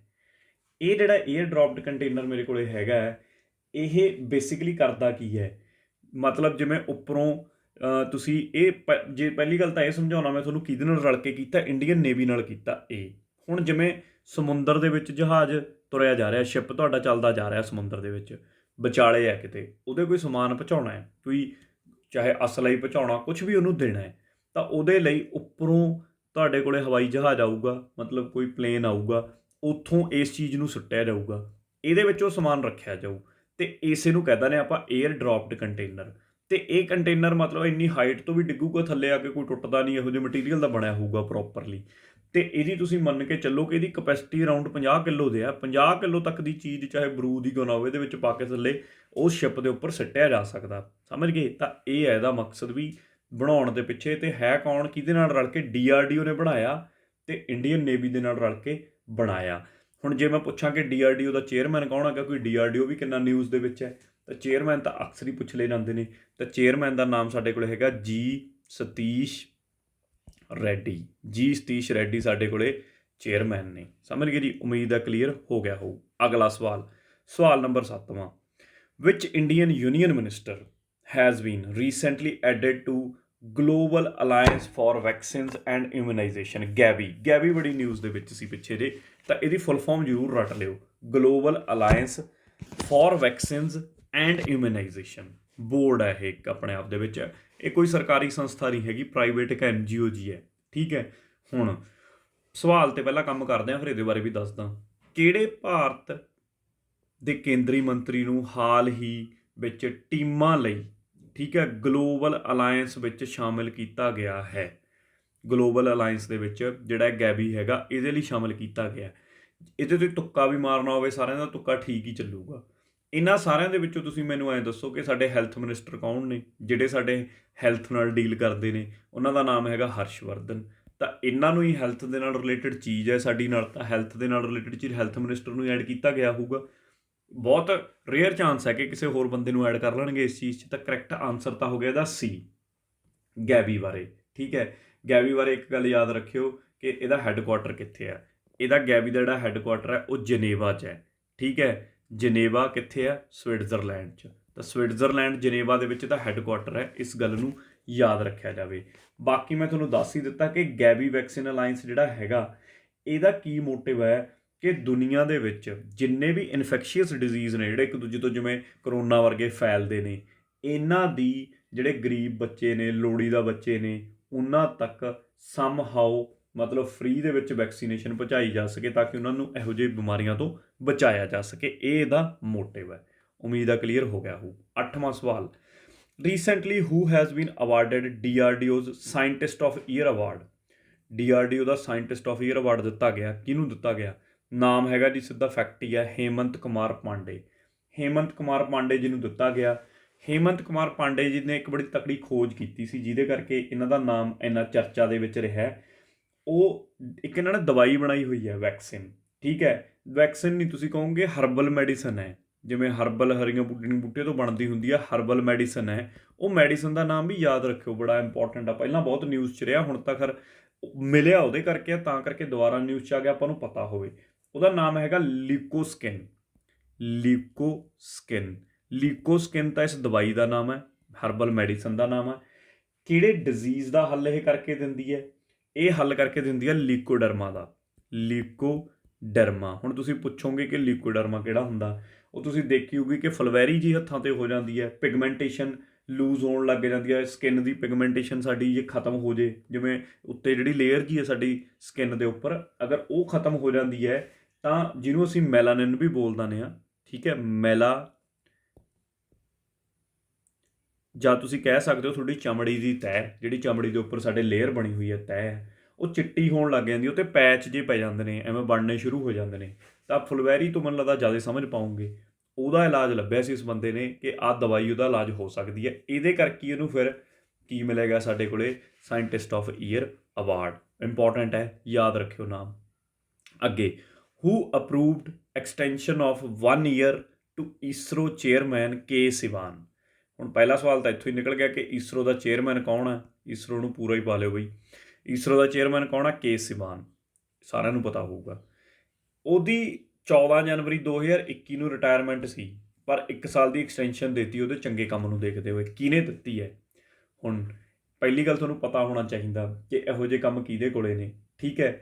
ਸਾਡੇ ਕੋਲ ਕਈ ਕਮੇਟੀਆਂ ਨੇ ਬਣਾਈਆਂ ਹੋਈਆਂ, ਸਾਡੇ ਪ੍ਰਧਾਨ ਮੰਤਰੀ ਜੀ ਨੇ, ਠੀਕ ਹੈ, ਉਹੀ ਬਣਾਉਂਦੇ ਨੇ। ਉਹਦੇ ਵਿੱਚੋਂ ਇੱਕ ਕਮੇਟੀ ਦਾ ਨਾਮ ਹੈ ਅਪੁਆਇੰਟਮੈਂਟਸ ਕਮੇਟੀ ਆਫ ਯੂਨੀਅਨ ਕੈਬਨਿਟ। ਹੁਣ ਅਪੁਆਇੰਟਮੈਂਟ ਕਮੇਟੀ ਆ ਗਈ ਤਾਂ ਕਮੇਟੀ 'ਚ ਇਕੱਲਾ ਬੰਦਾ ਤਾਂ ਹੋ ਨਹੀਂ ਸਕਦਾ, ਬੰਦੇ ਤਾਂ ਕਈ ਹੋਣਗੇ। ਹੁਣ ਇੰਨਾ ਦਿਮਾਗ ਲਾਉਣ ਦੀ ਤੁਹਾਨੂੰ ਲੋੜ ਨਹੀਂ, ਨਾ ਇੰਨੇ ਯਾਦ ਕਰਨ ਦੀ ਲੋੜ ਹੈ, ਕਿਉਂਕਿ ਪ੍ਰਧਾਨ ਮੰਤਰੀ ਜੀ ਕਹਿੰਦੇ ਵੀ ਅਸੀਂ ਇੰਨੇ ਬੰਦੇ ਤੋਂ ਸਲਾਹ ਨਹੀਂ ਲੈ ਸਕਦੇ ਹੈਗੇ ਕਿਸੇ ਕੰਮ ਨੂੰ ਕਰਨ ਲਈ, ਅਸੀਂ ਸਿਰਫ 2 ਹੀ ਬੰਦੇ ਸਲਾਹ ਕਰਦੇ ਹਾਂ ਪੂਰੀ ਸਰਕਾਰ ਚਲਾਉਣ ਲਈ। ਤਾਂ ਇਸ ਕਮੇਟੀ ਦੇ ਵਿੱਚ ਜਿਹੜੇ ਬੰਦੇ ਲਾਉਣੇ ਨੇ, ਤਾਂ ਕਰਕੇ 2 ਹੀ ਬੰਦੇ ਲਾਉਂਦੇ ਨੇ। ਇੱਕ ਸਾਡੇ ਕੋਲੇ PM ਜੀ ਨੇ, ਨਰਿੰਦਰ ਮੋਦੀ ਜੀ, ਅਤੇ ਦੂਜੇ ਸਾਡੇ ਕੋਲੇ ਕੌਣ ਨੇ? ਅਮਿਤ ਸ਼ਾਹ ਜੀ, ਜੋ ਕਿ ਕੀ ਨੇ ਸਾਡੇ, ਤੁਹਾਨੂੰ ਪਤਾ ਹੀ ਹੈ, ਹੋਮ ਮਿਨਿਸਟਰ ਨੇ। ਆਹ 2 ਹੀ ਬੰਦੇ ਨੇ, 2 ਹੀ ਮੈਂਬਰ ਨੇ, ਦੋਨਾਂ ਦੀ ਕਮੇਟੀ ਹੈ। ਅਤੇ ਇਹਨਾਂ ਕੋਲੇ ਖਾਸ ਪੋਸਟਾਂ ਕਿਹੋ ਜਿਹੀਆਂ? ਤਿੰਨੋਂ ਜਿੰਨੇ ਸਾਡੇ ਡਿਫੈਂਸ ਦੇ ਚੀਫ ਨੇ, ਠੀਕ ਹੈ, ਏਅਰ ਫੋਰਸ ਦੇ ਹੋ ਗਏ, ਆਰਮੀ ਦੇ ਹੋ ਗਏ, ਸਾਰਿਆਂ ਦੀਆਂ ਪੋਸਟਾਂ ਇਹੀ ਕਮੇਟੀ ਨੇ ਮਤਲਬ ਨਿਯੁਕਤ ਕਰਨੀਆਂ ਵੀ ਆਹ ਬੰਦਾ ਲੱਗੂਗਾ ਇੱਥੇ। ਅੱਗੇ, ਮਿਲਟਰੀ ਆਪਰੇਸ਼ਨ ਵਾਸਤੇ ਕੋਈ ਡਾਇਰੈਕਟਰ ਜਨਰਲ ਲਾਉਣਾ ਹੈ, ਸੋਲੀਸਿਟਰ ਜਨਰਲ ਲਾਉਣਾ ਹੈ। ਸੋਲੀਸਿਟਰ ਜਨਰਲ ਤੁਸੀਂ ਜਾਣਦੇ ਹੋਗੇ ਸਰਕਾਰ ਦੇ ਵਕੀਲ ਦੇ ਤੌਰ 'ਤੇ ਕੰਮ ਕਰਦਾ ਹੈ। ਗਵਰਨਰ ਲਾਉਣਾ ਹੈ RBI ਦਾ ਗਵਰਨਰ ਵੀ ਇਹੀ ਕਮੇਟੀ ਲਾ ਕੇ ਦਿੰਦੀ ਹੈ, ਠੀਕ ਹੈ। ਫਿਰ ਰੇਲਵੇ ਬੋਰਡ ਦਾ ਚੇਅਰਮੈਨ ਲਾਉਣਾ ਹੈ, ਉਹ ਵੀ ਇਹੀ ਕਮੇਟੀ ਨਿਯੁਕਤ ਕਰਦੀ ਹੈ। ਚੀਫ ਵਿਜੀਲੈਂਸ ਆਫਿਸਰਸ ਇਹ ਕਰਦੀ ਹੈ। ਕਿੰਨੀਆਂ ਹੀ ਅਣਗਿਣਤ ਪੋਸਟਾਂ ਨੇ ਜਿਹੜੀਆਂ ਇਹਦੇ ਥਰੂ ਭਰੀਆਂ ਜਾਂਦੀਆਂ ਨੇ। ਤਾਂ ਕਾਫੀ ਪਾਵਰਫੁਲ ਕਮੇਟੀ ਹੈ, ਇਸੇ ਕਰਕੇ ਪਾਵਰਫੁਲ ਬੰਦਿਆਂ ਦੇ ਹੱਥ 'ਚ ਹੀ ਹੈ। ਸਮਝ ਗਏ? ਤਾਂ ਸਵਾਲ ਤਾਂ ਸਿੱਧਾ ਹੀ ਸੀਗਾ ਕਿ ਕੇ ਸਿਵਾਨ ਨੂੰ ਕਿਹਨੇ ਐਕਸਟੈਂਸ਼ਨ ਦਿੱਤੀ ਹੈ, ਜਾਂ ਤੁਹਾਨੂੰ ਪਤਾ ਹੋਵੇ ਕਿ ਇਹਨਾਂ ਨੂੰ ਐਕਸਟੈਂਸ਼ਨ ਦਿੰਦਾ ਕੌਣ ਹੈ, ਤਾਂ ਅਪੁਆਇੰਟਮੈਂਟਸ ਕਮੇਟੀ ਦਿੰਦੀ ਹੈ। ਉਮੀਦ ਹੈ ਅਪੁਆਇੰਟਮੈਂਟ ਕਮੇਟੀ ਨੂੰ ਆਪਾਂ ਕਹਿ ਸਕਦੇ ਹਾਂ ਕੇਂਦਰੀ ਮੰਤਰੀ ਮੰਡਲ ਦੀ ਨਿਯੁਕਤੀ ਕਮੇਟੀ, ਠੀਕ ਹੈ। ਪੰਜਾਬੀ 'ਚ ਹੋ ਗਿਆ ਕੇਂਦਰੀ ਮੰਤਰੀ ਮੰਡਲ ਦੀ ਨਿਯੁਕਤੀ ਕਮੇਟੀ, ਜਿਹਨੇ ਕੇ ਸਿਵਾਨ ਇਸਰੋ ਦੇ ਚੇਅਰਮੈਨ ਨੂੰ ਰਿਟਾਇਰਮੈਂਟ ਹੋਣ ਵਾਲੀ ਸੀ, ਅੱਗੇ ਐਕਸਟੈਂਸ਼ਨ ਦਿੱਤੀ ਵੀ ਭਾਈ ਹਲੇ 1 ਸਾਲ ਲਈ ਹੋਰ ਤਰ੍ਹਾਂ ਐਕਸਟੈਂਡ ਕਰਤਾ ਰਹਿੰਦੇ ਹੋ। ਅੱਗੇ ਆ ਜਾਓ ਜੀ। Recently with which of the following Minister of Defence has signed a contract for procurement of 10 Linux U2 fire control system for frontline warship of Indian Navy, ਠੀਕ ਹੈ। ਹਾਲ ਹੀ ਵਿੱਚ ਕਿਸ ਨੇ ਰੱਖਿਆ ਮੰਤਰਾਲੇ ਯਾਨੀ ਕਿ ਮਿਨਿਸਟਰੀ ਆਫ ਡਿਫੈਂਸ ਦੇ ਨਾਲ ਭਾਰਤੀ ਜਲ ਸੈਨਾ ਦੇ ਮੋਰਚੇ ਦੇ ਜੰਗੀ ਜਹਾਜ਼ਾਂ ਲਈ 10 ਲਿੰਕਸ U2 ਫਾਇਰ ਕੰਟਰੋਲ ਪ੍ਰਣਾਲੀਆਂ ਦੀ ਖਰੀਦ 'ਤੇ ਇੱਕ ਸਮਝੌਤਾ ਕੀਤਾ ਹੈ? ਸਮਝ ਗਏ? ਆ ਤਾਂ ਹੋ ਗਿਆ ਪੰਜਾਬੀ ਦੇ ਵਿੱਚ ਅਨੁਵਾਦ ਇਸ ਸਵਾਲ ਦਾ। ਹੁਣ ਇਹ ਹੁੰਦਾ ਕੀ ਹੈ? ਪਹਿਲੀ ਗੱਲ ਤਾਂ ਇਹ ਪਤਾ ਹੋਵੇ, ਹੈ ਨਾ। ਆਹ ਫੋਟੋ ਦੇ ਵਿੱਚ ਦੇਖ ਲਓ, ਆਹੀ ਹੁੰਦਾ ਜੋ ਫੋਟੋ ਦੇ ਵਿੱਚ ਸਾਹਮਣੇ ਬਣਾਇਆ ਹੋਇਆ, ਆਹ ਸਾਹਮਣੇ ਦਿਖ ਰਿਹਾ ਤੁਹਾਨੂੰ। ਕਰੂਗਾ ਕੀ? ਫਾਇਰ ਕੰਟਰੋਲ ਸਿਸਟਮ ਹੈ ਇਹ, ਬੜੀ ਪਾਵਰਫੁਲ ਚੀਜ਼ ਹੈਗੀ। ਮਤਲਬ ਇੱਕ ਨੈਵਲ ਗਨ ਕਹਿ ਸਕਦੇ ਹੋ ਤੁਸੀਂ, ਕਿ ਨੇਵੀ ਦੀ ਇੱਕ ਗਨ ਹੈ ਇੱਕ ਤਰ੍ਹਾਂ ਦੀ, ਹਵਾ ਦੇ ਵਿੱਚ ਆਉਂਦੇ ਨੂੰ ਵੀ ਲਾ ਲੂਗੀ, ਸਾਹਮਣੇ ਕਿਸੇ ਸ਼ਿਪ 'ਤੇ ਅਟੈਕ ਕਰਨਾ, ਦੂਜੇ 'ਤੇ ਜਹਾਜ਼ 'ਤੇ, ਜੰਗੀ ਜਹਾਜ਼ 'ਤੇ ਵੀ ਅਟੈਕ ਕਰ ਦੂਗੀ। ਮਤਲਬ ਇਹ ਟਾਰਗੇਟ ਲਾਉਂਦੀ ਹੈ ਇਹ ਮਸ਼ੀਨ, ਪਹਿਲਾਂ ਬਿਲਕੁਲ ਸਹੀ ਨਿਸ਼ਾਨਾ ਸੋਧ ਕੇ ਲਾਉਂਦੀ ਹੈ। ਤਾਂ ਬੜੀ ਇੰਪੋਰਟੈਂਟ ਹੈ। ਅਤੇ ਕਿਹਦੇ ਨਾਲ ਹੁਣੀ ਇਹ ਕੰਟਰੈਕਟ ਸਾਈਨ ਹੋਇਆ ਵੀ ਭਈਆ ਪ੍ਰੋਕਿਓਰ ਕਰਨਾ, ਬਣਾ ਕੇ ਦੇਣਾ ਸਾਨੂੰ? ਤਾਂ ਸਾਡੀ ਇੱਕ ਬੜੀ ਤਕੜੀ PSU ਆ, ਪਬਲਿਕ ਸੈਕਟਰ ਅੰਡਰਟੇਕਿੰਗ, ਸਰਕਾਰੀ ਕੰਪਨੀ ਆ, ਭਾਰਤ ਇਲੈਕਟ੍ਰੋਨਿਕਸ ਲਿਮਿਟਡ, ਜਿਹਨੂੰ ਬੇਲ ਵੀ ਬੋਲ ਦਿੰਦੇ ਹਾਂ ਅਸੀਂ, ਬੇਲ, ਠੀਕ ਹੈ, ਅਤੇ ਬੈਲ, ਸੌਰੀ ਤੁਸੀਂ ਕਹਿ ਸਕਦੇ ਹੋ। ਅਤੇ 1954 ਦੇ ਵਿੱਚ ਐਸਟੈਬਲਿਸ਼ ਕੀਤੀ ਗਈ ਸੀ, ਅਤੇ ਪੂਰੀ ਭਾਰਤ ਦੀ ਹੈ, ਮਤਲਬ ਭਾਰਤੀ ਸਰਕਾਰ ਇਹਨੂੰ ਓਨ ਕਰਦੀ ਹੈ, ਸਾਰੇ ਦਾ ਸਾਰਾ ਭਾਰਤੀ ਸਰਕਾਰ ਕੋਲ ਹੀ ਹੈ। ਅਤੇ ਇਹਦਾ ਹੈੱਡਕੁਆਟਰ ਪੁੱਛ ਲਿਆ ਜਾਵੇ ਤਾਂ ਹੈੱਡਕੁਆਟਰ ਇਹਦਾ ਹੈਗਾ ਬੈਂਗਲੁਰੂ ਦੇ ਵਿੱਚ। ਬੈਂਗਲੁਰੂ ਦੇ ਵਿੱਚ ਇਹਦਾ ਹੈੱਡਕੁਆਟਰ ਸਥਿਤ ਹੈ। ਤਾਂ ਇਹਦੇ ਬਾਰੇ ਇਹ ਇਨਫੋਰਮੇਸ਼ਨ ਹੋ ਗਈ। ਹੁਣ ਮੈਂ ਚੱਲਦਾ ਅੱਗੇ, ਅਗਲਾ ਕੁਐਸਚਨ। ਰੀਸੈਂਟਲੀ ਕਹਿੰਦਾ ਕਿੰਨੀਆਂ ਸਟੇਟਸ ਦੇ ਵਿੱਚ ਪ੍ਰਾਈਮ ਮਿਨਿਸਟਰ ਮੋਦੀ ਜੀ ਨੇ ਫਾਊਂਡੇਸ਼ਨ ਸਟੋਨ ਰੱਖਿਆ ਹੈ ਲਾਈਟ ਹਾਊਸ ਪ੍ਰੋਜੈਕਟਸ। ਬੜੀ ਇੰਪੋਰਟੈਂਟ ਚੀਜ਼ ਹੈ। ਕਿਹਦੇ under? Global housing technology challenge India ਦੇ ਤਹਿਤ। ਠੀਕ ਹੈ, ਹਾਲ ਹੀ ਵਿੱਚ ਪ੍ਰਧਾਨ ਮੰਤਰੀ ਨੇ global housing technology challenge India ਦੇ ਤਹਿਤ ਕਿੰਨੇ ਰਾਜਾਂ ਵਿੱਚ ਲਾਈਟ ਹਾਊਸ ਪ੍ਰੋਜੈਕਟਾਂ ਦਾ ਨੀਂਹ ਪੱਥਰ ਰੱਖਿਆ ਹੈ? ਇੰਪੋਰਟੈਂਟ ਨਿਊਜ਼ ਆ, ਕਾਫੀ ਇੰਪੋਰਟੈਂਟ ਨਿਊਜ਼ ਆ, ਧਿਆਨ 'ਚ ਰੱਖਿਓ। 6 ਦੇ ਵਿੱਚ ਰੱਖੇ ਆ। ਤਾਂ ਇੱਕ ਤਾਂ ਇਹ ਯਾਦ ਰੱਖਿਓ ਕਿਹੜੀਆਂ ਕਿਹੜੀਆਂ 6 ਸਟੇਟਸ ਨੇ ਜੇ ਪੁੱਛ ਲੈਣ ਤਾਂ ਇੱਕ MP ਹੈ, ਇੱਕ ਤੁਹਾਡੇ ਕੋਲੇ ਗੁਜਰਾਤ ਹੈ, ਠੀਕ ਹੈ, ਇੱਕ ਤਾਮਿਲਨਾਡੂ ਹੈ, ਇੱਕ ਤੁਹਾਡੇ ਕੋਲੇ ਝਾਰਖੰਡ ਹੈ, ਇੱਕ ਸਾਡੇ ਕੋਲੇ ਆ ਗਈ ਤ੍ਰਿਪੁਰਾ, ਤੇ ਇੱਕ ਸਾਡੇ ਕੋਲੇ ਆ ਗਈ UP। ਹੁਣ ਸਾਰਿਆਂ ਦੇ ਕਿਹੜੇ ਕਿਹੜੇ ਸ਼ਹਿਰਾਂ ਦੇ ਵਿੱਚ ਇਹ, ਵੈਸੇ ਤਾਂ ਉਹਦੇ ਥਰੂ ਹੀ ਕੀਤਾ ਇਹਨਾਂ ਨੇ, ਆਨਲਾਈਨ ਹੀ, ਠੀਕ ਹੈ, ਪਰ ਕਿਹੜੇ ਕਿਹੜੇ ਸਿਟੀ 'ਚ ਇਨੋਗ੍ਰੇਸ਼ਨ ਕੀਤੀ ਗਈ ਹੈ? MP ਦੇ ਇੰਦੌਰ 'ਚ ਕੀਤੀ ਗਈ ਹੈ, ਗੁਜਰਾਤ ਦੇ ਰਾਜਕੋਟ ਦੇ ਵਿੱਚ, ਤਾਮਿਲਨਾਡੂ ਦੇ ਚੇਨਈ 'ਚ, ਝਾਰਖੰਡ ਦੀ ਰਾਂਚੀ ਰਾਜਧਾਨੀ ਹੈ, ਤ੍ਰਿਪੁਰਾ ਦੇ ਅਗਰਤਲਾ ਦੇ ਵਿੱਚ, ਤੇ UP ਦੇ ਲਖਨਊ ਦੇ ਵਿੱਚ। ਸਮਝ ਗਏ? ਤਾਂ ਇਹਨਾਂ ਸ਼ਹਿਰਾਂ ਦੇ ਵਿੱਚ ਹੋਇਆ।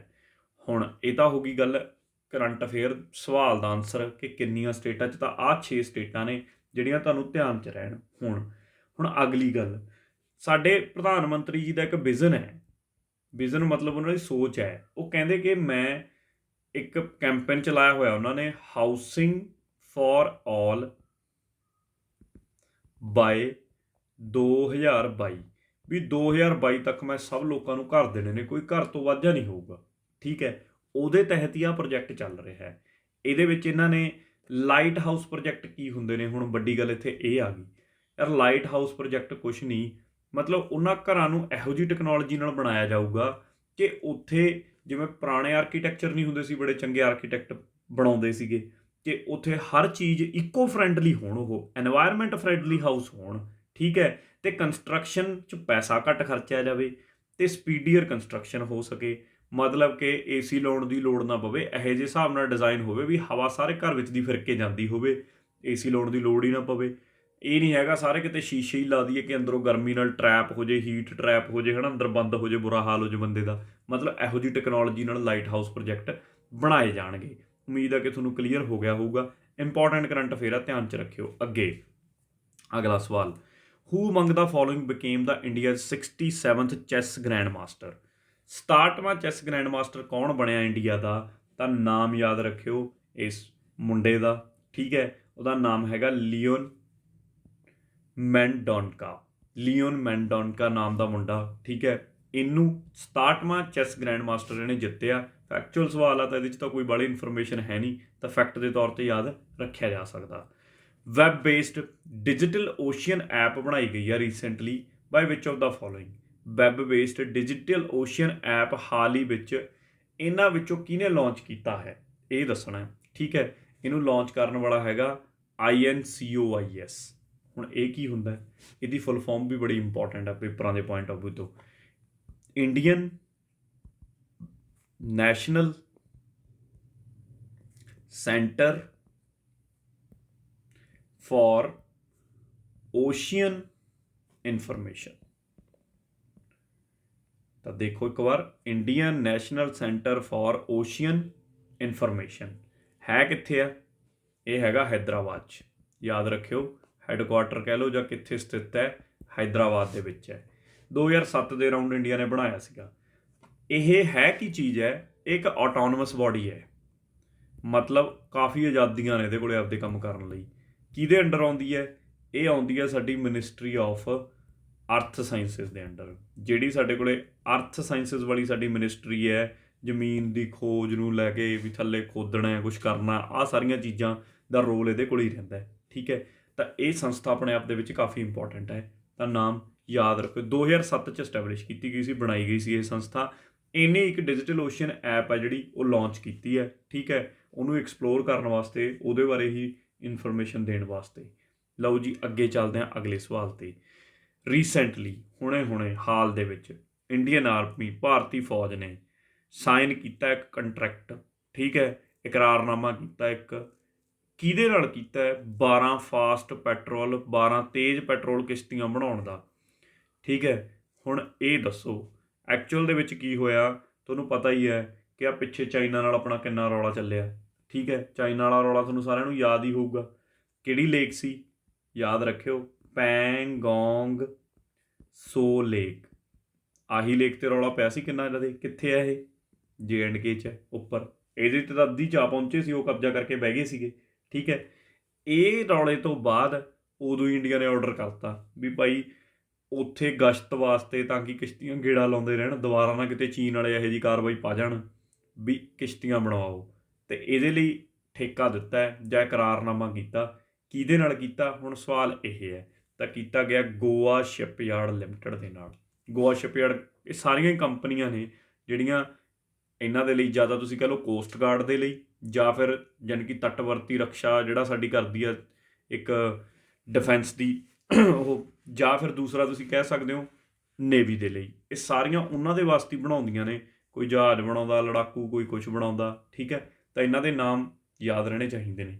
ਤਾਂ ਗੋਆ ਸ਼ਿਪਯਾਰਡ ਇੰਪੋਰਟੈਂਟ ਹੈ ਇੱਥੇ ਮੇਰੇ ਲਈ, ਕਿ ਗੋਆ ਜਿਹੜੀ ਸ਼ਿਪਯਾਰਡ ਹੈਗੀ ਹੈ ਉਹਨੂੰ ਇਹ ਠੇਕਾ ਦਿੱਤਾ ਗਿਆ। 15ਵਾਂ ਕੁਐਸਚਨ ਆ ਗਿਆ, as per agreement on prohibition of attack against the nuclear installations and the facilities. ਕਿਹੜੀਆਂ ਦੋ ਕੰਟਰੀਜ਼ ਨੇ ਜਿਨ੍ਹਾਂ ਨੇ ਐਕਸਚੇਂਜ ਕੀਤਾ ਨਿਊਕਲੀਅਰ ਇੰਸਟਾਲੇਸ਼ਨ ਔਨ 1 ਜਨਵਰੀ 2021? ਪਰਮਾਣੂ ਸਥਾਪਨਾਵਾਂ ਤੇ ਸਹੂਲਤਾਂ ਦੇ ਵਿਰੁੱਧ ਹਮਲਿਆਂ ਦੀ ਮਨਾਹੀ ਦੇ ਹੋਏ ਸਮਝੌਤੇ ਦੇ ਅਨੁਸਾਰ ਕਿਹੜੇ ਦੇਸ਼ ਨੇ ਜਿਨ੍ਹਾਂ ਨੇ 1 ਜਨਵਰੀ 2021 ਨੂੰ ਪਰਮਾਣੂ ਸਥਾਪਨਾਵਾਂ ਦੀ ਸੂਚੀ ਆਦਾਨ ਪ੍ਰਦਾਨ ਕੀਤੀ ਹੈ? ਜਾਣ ਕੇ ਬੜੀ ਹੈਰਾਨੀ ਹੋਏਗੀ, ਤੁਸੀਂ ਸੋਚ ਲਓਗੇ ਕਿ USA ਰਸ਼ੀਆ ਹੋ ਸਕਦਾ, ਕਿਉਂਕਿ ਪਰ ਇਹਦਾ ਕਰੈਕਟ ਆਨਸਰ ਜਾਣ ਕੇ ਬੜੀ ਤੁਹਾਨੂੰ ਹੈਰਾਨੀ ਹੋਣੀ ਹੈ, ਇੰਡੀਆ ਅਤੇ ਪਾਕਿਸਤਾਨ। ਵੈਸੇ ਵੀ ਤੁਸੀਂ ਦੇਖੋਗੇ ਆ ਪਿਛਲੇ ਕੁਝ ਦਿਨਾਂ ਦੇ ਸਾਡੇ ਪੂਰਾ ਕੋਸ਼ਿਸ਼ ਚੱਲ ਰਹੀ ਹੈ, ਰਿਸ਼ਤੇ ਬੜੇ ਸੁਧਰਨ ਲੱਗੇ ਹੋਏ ਨੇ। UAE ਜਿਹੜਾ ਆਪਣਾ ਯੂਨਾਈਟਿਡ ਅਰਬ ਐਮਰੇਟ ਹੈਗਾ, ਇਹ ਵਿੱਚ ਪੈ ਕੇ ਇਹਨਾਂ 'ਚ ਸਮਝੌਤਾ ਕਰਾਉਣ ਲੱਗਿਆ ਹੋਇਆ। ਕਿ ਤੁਸੀਂ ਜਾਣੋਗੇ ਕਿ ਇਹਨਾਂ ਨੇ ਈਵਨ ਕਿ ਆਪਣੀ ਅੱਜ ਹੀ ਮੈਂ ਦੇਖ ਰਿਹਾ ਸੀਗਾ ਕਿ ਕਪਾਹ ਵਾਸਤੇ ਵੀ ਕਪਾਹ ਉੱਥੋਂ ਦੀ ਜਿਹੜੀ ਪਾਰਲੀਮੈਂਟ ਕਹਿ ਲਓ ਜਾਂ ਉੱਥੋਂ ਦੀ ਜਿਹੜੀ ਸੰਸਦ ਤੁਸੀਂ ਕਹਿ ਲਓ ਪਾਕਿਸਤਾਨ ਦੀ, ਉਹਨਾਂ ਨੇ ਇਹ ਮਤਾ ਪਾ ਲਿਆ ਕਿ ਇੰਡੀਆ ਤੋਂ ਅਸੀਂ ਕਪਾਹ ਇੰਪੋਰਟ ਕਰਾਵਾਂਗੇ, ਵੀ ਉਹਨਾਂ ਤੋਂ ਲਵਾਂਗੇ ਅਸੀਂ ਕਪਾਹ। ਠੀਕ ਹੈ, ਤਾਂ ਮਤਲਬ ਚਲੋ ਚੰਗੀ ਗੱਲ ਹੈ, ਬਹੁਤ ਚੰਗੀ ਗੱਲ ਹੈ ਕਿ ਗੁਆਂਢੀਆਂ ਨਾਲ ਤਾਂ ਰਿਸ਼ਤੇ ਚੰਗੇ ਹੋਣੇ ਚਾਹੀਦੇ ਨੇ, ਲੜਾਈ 'ਚੋਂ ਕੀ ਨਿਕਲਣਾ ਹੁੰਦਾ ਹੈ ਨਾ। ਤਾਂ ਹੁਣ ਇੱਥੇ ਗੱਲ ਇੱਕ ਹੋਰ ਆ ਗਈ, ਇਹ ਸਮਝੌਤਾ ਕਦੋਂ ਹੋਇਆ ਸੀਗਾ? ਅਗਲੀ ਗੱਲ ਇਹ ਵੀ ਤਾਂ ਹੈ। ਠੀਕ ਹੈ, ਕਿ ਜਿਹੜਾ ਨੌਨ ਨਿਊਕਲੀਅਰ ਅਗਰੈਸ਼ਨ ਐਗਰੀਮੈਂਟ, ਇਹਦਾ ਪੂਰਾ ਨਾਮ ਸੀਗਾ ਨੌਨ ਨਿਊਕਲੀਅਰ ਅਗਰੈਸ਼ਨ ਐਗਰੀਮੈਂਟ, ਇਹ ਇਹਦਾ ਪੂਰਾ ਨਾਮ ਸੀਗਾ ਇਸ ਸਮਝੌਤੇ ਦਾ। ਠੀਕ ਹੈ, ਇਹ 31 ਦਸੰਬਰ 1988 'ਚ ਕੀਤਾ ਗਿਆ ਸੀ ਇਹ ਸਮਝੌਤਾ। ਠੀਕ ਹੈ, ਅਤੇ 91 ਤੋਂ ਮੰਨਣਾ ਸ਼ੁਰੂ ਕਰਤਾ ਸੀ ਇਹਨਾਂ ਨੇ, ਫੋਰਸ 'ਚ ਆ ਗਿਆ ਸੀ ਮਤਲਬ 91 ਨੂੰ। ਉਦੋਂ ਬਾਅਦ 91 ਤੋਂ ਬਾਅਦ ਹਰ 1 ਜਨਵਰੀ ਨੂੰ, ਹਰ ਨਵੇਂ ਸਾਲ ਦੀ 1 ਜਨਵਰੀ ਨੂੰ ਇੰਡੀਆ ਅਤੇ ਪਾਕਿਸਤਾਨ ਇੱਕ ਦੂਜੇ ਨਾਲ ਸ਼ੇਅਰ ਕਰਦੇ ਨੇ, ਦੱਸਦੇ ਨੇ ਵੀ ਆਪਣੇ ਪਰਮਾਣੂ ਸੂਚੀਆਂ ਦੇ ਬਾਰੇ। ਸਮਝ ਗਏ? ਤਾਂ ਇੰਪੋਰਟੈਂਟ ਸਵਾਲ ਸੀ, ਯਾਦ ਰੱਖਿਓ, ਕਿਉਂਕਿ ਇੱਥੇ ਕਈ ਵਾਰ ਤੁੱਕਾ ਨਹੀਂ ਲਾ ਪਾਉਂਦੇ। ਲਓ ਜੀ, ਅੱਗੇ ਆ ਗਿਆ 16ਵਾਂ question. India has begun its 2-year tenure as a non permanent member of United Nation Security Council for 2021 by term.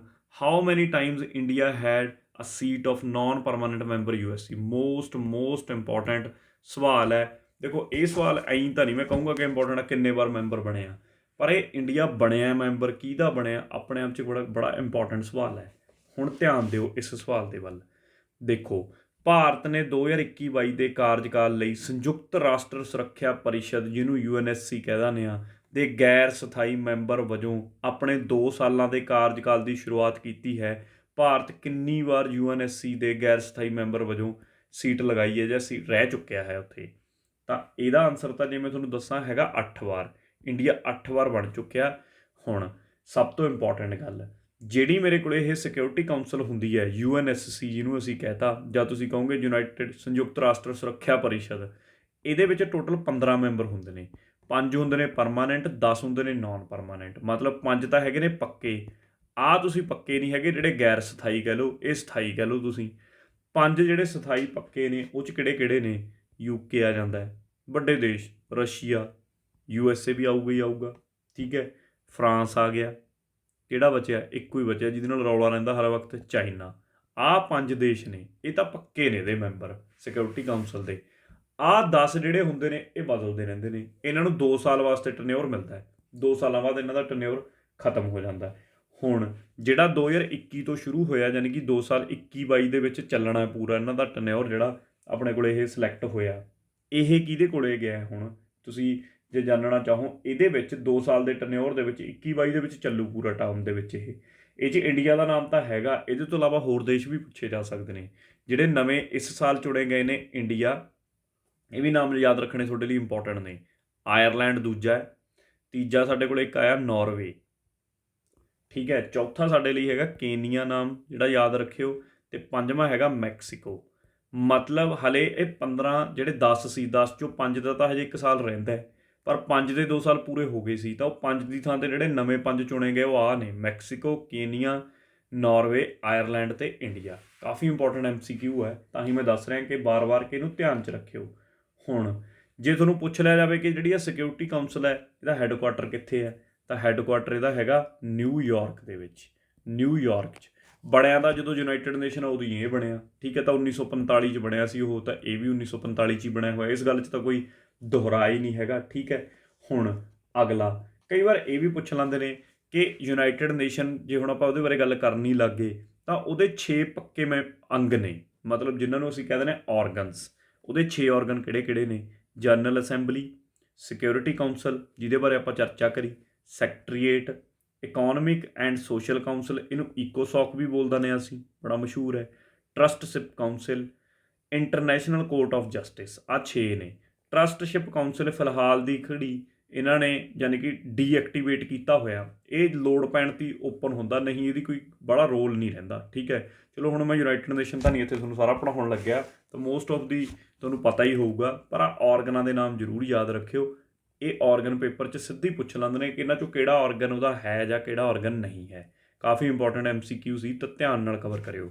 ਅਗਲਾ, ਰੀਸੈਂਟਲੀ ਮਿਸਡ ਕਾਲ ਫੈਸਿਲਿਟੀ ਲਾਂਚ ਕੀਤੀ ਹੈ, ਕਿਹਨੇ ਕਰੀ ਹੈ? ਤੁਸੀਂ ਇੱਥੇ ਦੇਖ ਸਕਦੇ ਹੋ ਇੰਡੇਨ ਦੇ ਅਕੋਰਡਿੰਗਲੀ, ਮਤਲਬ ਜਿਹੜੀ ਸਾਡੇ ਕੋਲ ਇੰਡੇਨ ਕੰਪਨੀ ਹੈ, ਇੰਡੇਨ ਕੰਪਨੀ ਹੈ ਕਿਹਦੀ ਹੈ? ਕੋਈ ਦੱਸੂਗਾ ਮੈਨੂੰ? ਕੋਈ ਦੱਸ ਸਕਦਾ ਇਸ ਚੀਜ਼ ਨੂੰ? ਠੀਕ ਹੈ, ਇੰਡੀਅਨ ਆਇਲ ਕਾਰਪੋਰੇਸ਼ਨ ਦੀ, ਜਿਹੜੀ ਇੰਡੀਅਨ ਆਇਲ ਕਾਰਪੋਰੇਸ਼ਨ ਸਾਡੀ ਹੈਗੀ ਹੈ, ਉਹਨਾਂ ਦੀ ਕੰਪਨੀ ਹੈ। ਉਹਨਾਂ ਨੇ ਇੱਕ ਸੁਵਿਧਾ ਦਿੱਤੀ ਆ ਮਿਸਡ ਕਾਲ ਦੀ ਸੁਵਿਧਾ। ਮਤਲਬ ਤੁਸੀਂ ਮਿਸਡ ਕਾਲ ਦਿਓ ਇਸ ਨੰਬਰ 'ਤੇ ਜਿਹੜਾ ਲਿਖਿਆ ਪਿਆ, ਆਹ ਆਮ ਨੰਬਰ ਆ, WhatsApp ਨੰਬਰ ਹੈ, ਜਿਹੜੇ ਮਰਜ਼ੀ ਨੰਬਰ 'ਤੇ ਮਿਸਡ ਕਾਲ ਦਿਓ, ਤੁਹਾਡਾ ਨਾਲ ਦੀ ਨਾਲ ਸਿਲੰਡਰ ਬੁੱਕ ਹੈ, ਠੀਕ ਹੈ। ਤੁਹਾਡੇ ਘਰੇ ਨਾਲ ਦੀ ਨਾਲ ਛੱਡ ਜਾਣਗੇ, ਰੀਫਿਲ ਕਰ ਜਾਣਗੇ। ਤਾਂ ਇਹ ਕਿਹਨੇ ਲਾਂਚ ਕੀਤੀ ਹੈ? ਤਾਂ ਓਬਵੀਅਸ ਹੀ ਗੱਲ ਹੈ, ਮਿਨਿਸਟਰ ਵੀ ਉਹੀ ਹੋਊਗਾ ਫਿਰ ਲਾਂਚ ਕਰਨ ਵਾਲਾ, ਹੈ ਨਾ, ਕੋਈ ਵੱਡੀ ਗੱਲ ਨਹੀਂ। ਤਾਂ ਧਰਮਿੰਦਰ ਪ੍ਰਧਾਨ ਨੇ ਇਹ ਲਾਂਚ ਕੀਤੀ ਹੈ, ਤਾਂ ਯਾਦ ਰੱਖਿਓ, ਇੰਪੋਰਟੈਂਟ ਹੈ। ਅੱਗੇ ਆ ਗਿਆ, ਪਹਿਲੀ ਫੀਮੇਲ ਚੇਅਰਪਰਸਨ ਬਣੀ ਹੈ ਸਟੀਲ ਅਥਾਰਟੀ ਆਫ ਇੰਡੀਆ ਦੀ। ਵੈਸੇ ਤਾਂ ਇਹੋ ਜਿਹੇ ਸਵਾਲ ਅਸੀਂ ਕੋਈ ਯਾਦ ਕਰਨੇ ਸਾਡੇ ਲਈ ਬੜੇ ਜ਼ਰੂਰੀ ਨਹੀਂ ਹੁੰਦੇ, ਪਰ ਜਦੋਂ ਕੋਈ ਚੀਜ਼ ਪਹਿਲੀ ਵਾਰ ਹੁੰਦੀ ਹੈ ਨਿਊਜ਼ 'ਚ ਹੋਵੇ, ਮੇਬੀ ਕੁਐਸਚਨ ਬਣ ਜਾਂਦਾ। PSSB ਵਰਗੇ ਇਹੋ ਜਿਹੇ ਸਵਾਲ ਪੁੱਛ ਲੈਂਦੀ ਹੈ, ਕਿਉਂਕਿ ਉੱਥੇ ਕਰੰਟ ਅਫੇਅਰ ਕਾਫੀ ਪਾਉਂਦੇ ਨੇ ਉਹ, ਇਹੋ ਜਿਹੇ ਛੋਟੇ ਛੋਟੇ ਕਰੰਟ ਅਫੇਅਰ, ਤਾਂ ਉਹਦੇ ਤਹਿਤ ਇਹ ਇੰਪੋਰਟੈਂਟ ਹੋ ਜਾਂਦਾ। ਤਾਂ ਉਹਨਾਂ ਦਾ ਨਾਮ ਹੈਗਾ ਸੋਮਾ ਮੌਂਡਲ। ਸੋਮਾ ਮੌਂਡਲ ਯਾਦ ਰੱਖਿਓ, ਸਿੱਧਾ ਫੈਕਚੁਅਲ ਸਵਾਲ ਆ, ਹੋਰ ਇਹਦੇ ਵਿੱਚ ਕੁਛ ਨਹੀਂ ਕੱਢਣ ਪਾਉਣ ਨੂੰ। ਲਓ ਜੀ ਅੱਗੇ ਆ ਜਾਓ 19ਵੇਂ ਸਵਾਲ 'ਤੇ। ਰੀਸੈਂਟਲੀ ਕਿਹੜੀ ਕੰਟਰੀ ਹੈ ਜਿਹਨੇ ਚੇਂਜ ਕੀਤਾ ਵਰਡ ਇਨ ਨੈਸ਼ਨਲ ਐਂਥਮ? ਕਾਫੀ ਇੰਪੋਰਟੈਂਟ ਸਵਾਲ ਹੈ ਜੀ। ਆਪਣੀ ਨੈਸ਼ਨਲ ਐਂਥਮ ਦੇ ਵਿੱਚ ਵਰਡ ਚੇਂਜ ਕੀਤਾ ਉੱਥੋਂ ਦੇ ਆਪਣੇ ਨਾਗਰਿਕਾਂ ਨੂੰ ਔਨਰ ਕਰਨ ਵਾਸਤੇ। ਹਾਲ ਹੀ ਵਿੱਚ ਕਿਸ ਦੇਸ਼ ਦੇ ਸਵਦੇਸ਼ੀ ਲੋਕਾਂ ਦੇ ਸਨਮਾਨ ਲਈ ਰਾਸ਼ਟਰੀ ਗੀਤ ਦਾ ਸ਼ਬਦ ਬਦਲਿਆ ਗਿਆ ਹੈ? ਯਾਦ ਰੱਖਿਓ, ਆਸਟ੍ਰੇਲੀਆ। ਕਾਫੀ ਇੰਪੋਰਟੈਂਟ ਸਵਾਲ ਹੈ ਜੀ, ਠੀਕ ਹੈ।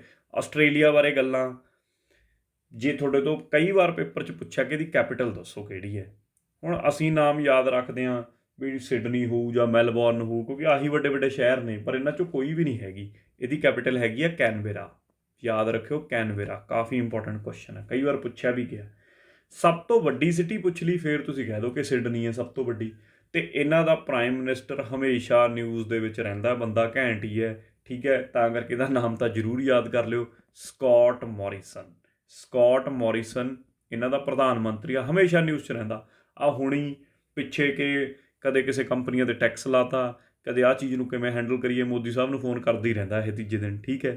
ਤਾਂ ਕਰਕੇ ਇਹ ਨਿਊਜ਼ 'ਚ ਰਹਿਣ ਵਾਲਾ ਬੰਦਾ ਹੈ, ਇਹਦਾ ਕਿਤੇ ਵੀ ਮੈਚ ਦਾ ਕਾਲਮ ਕੋਈ ਪੇਪਰ ਕਰਵਾ ਸਕਦਾ, ਠੀਕ ਹੈ, ਕਿ ਨਾਲ ਦੇ ਕੇ ਬਾਹਰਲੇ ਪ੍ਰਧਾਨ ਮੰਤਰੀਆਂ ਦੇ ਨਾਮ ਜਾਂ ਰਾਸ਼ਟਰਪਤੀਆਂ ਦੇ।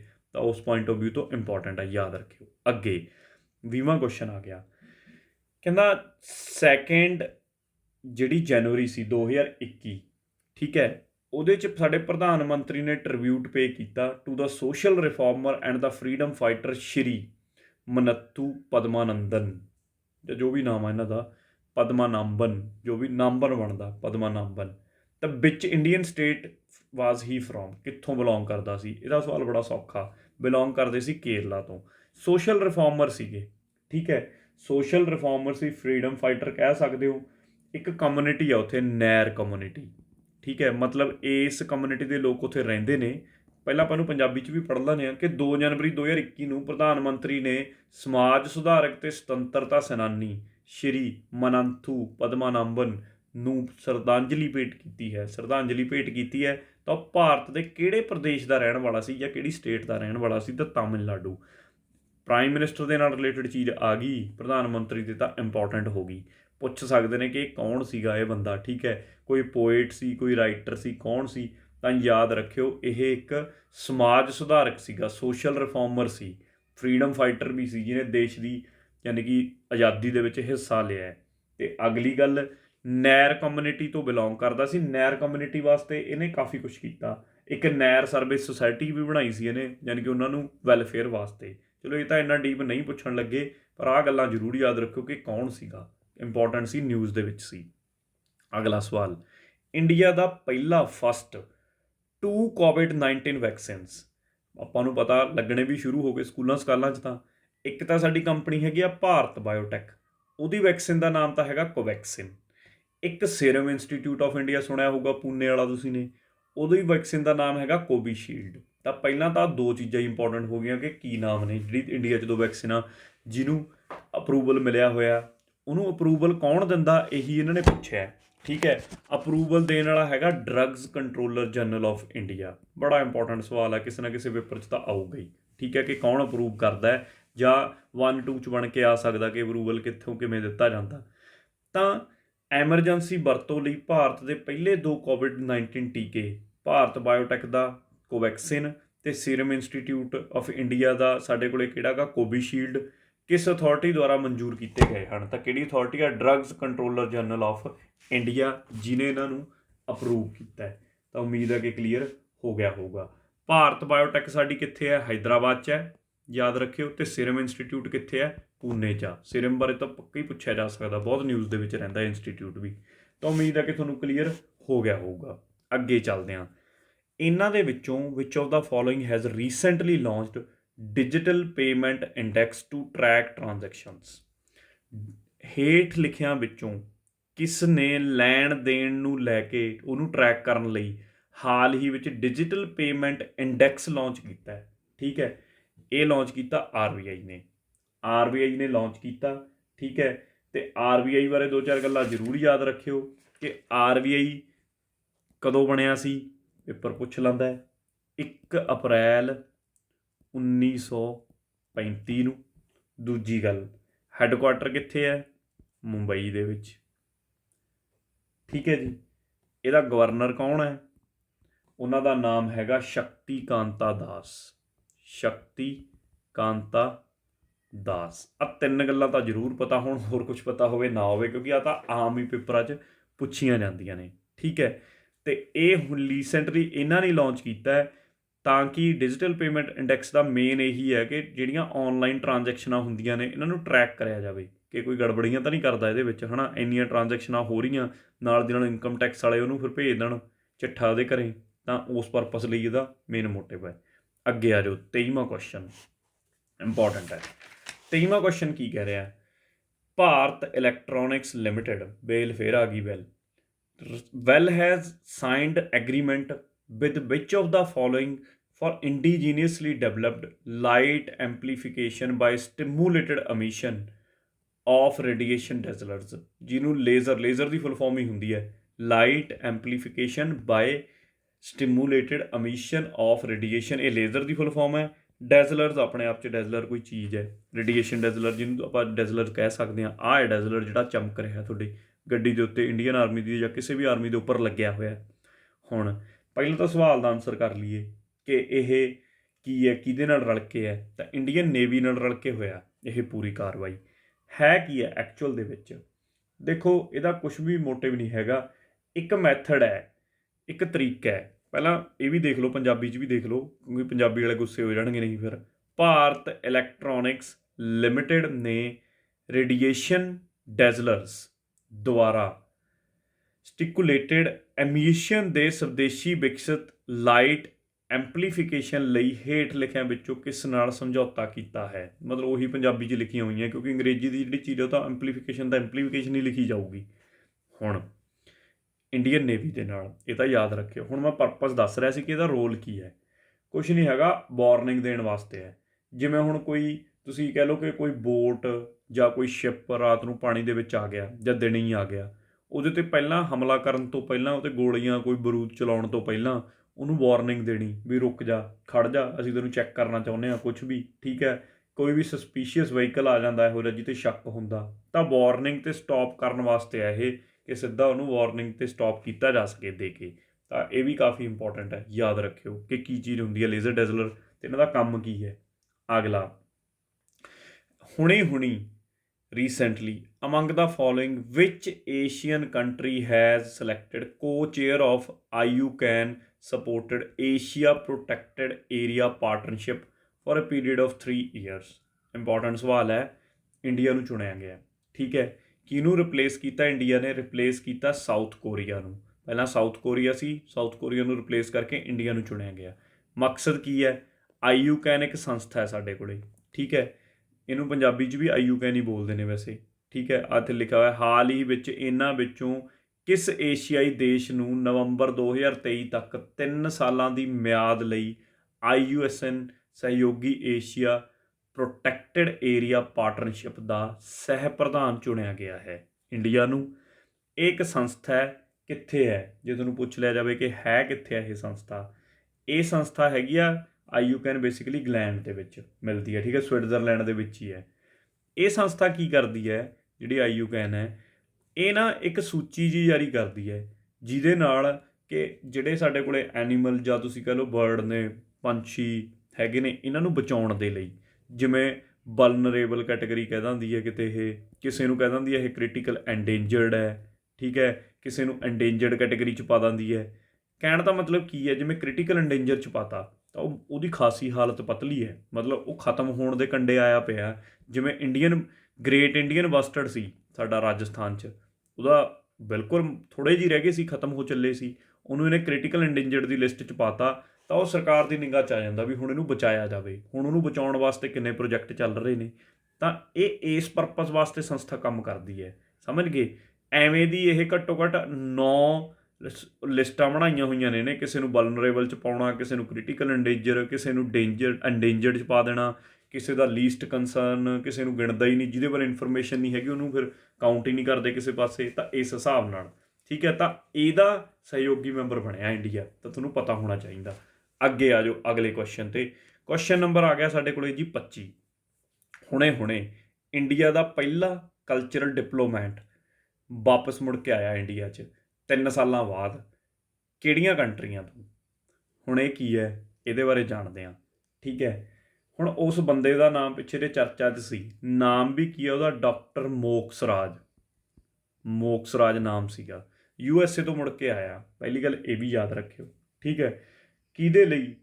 ਤੁਹਾਨੂੰ ਪਤਾ ਕਿ ਇਹ ਸਾਡੇ PM ਸਾਹਿਬ ਦਾ ਮਤਲਬ ਇੱਕ ਇਨੀਸ਼ੀਏਟਿਵ ਹੈ।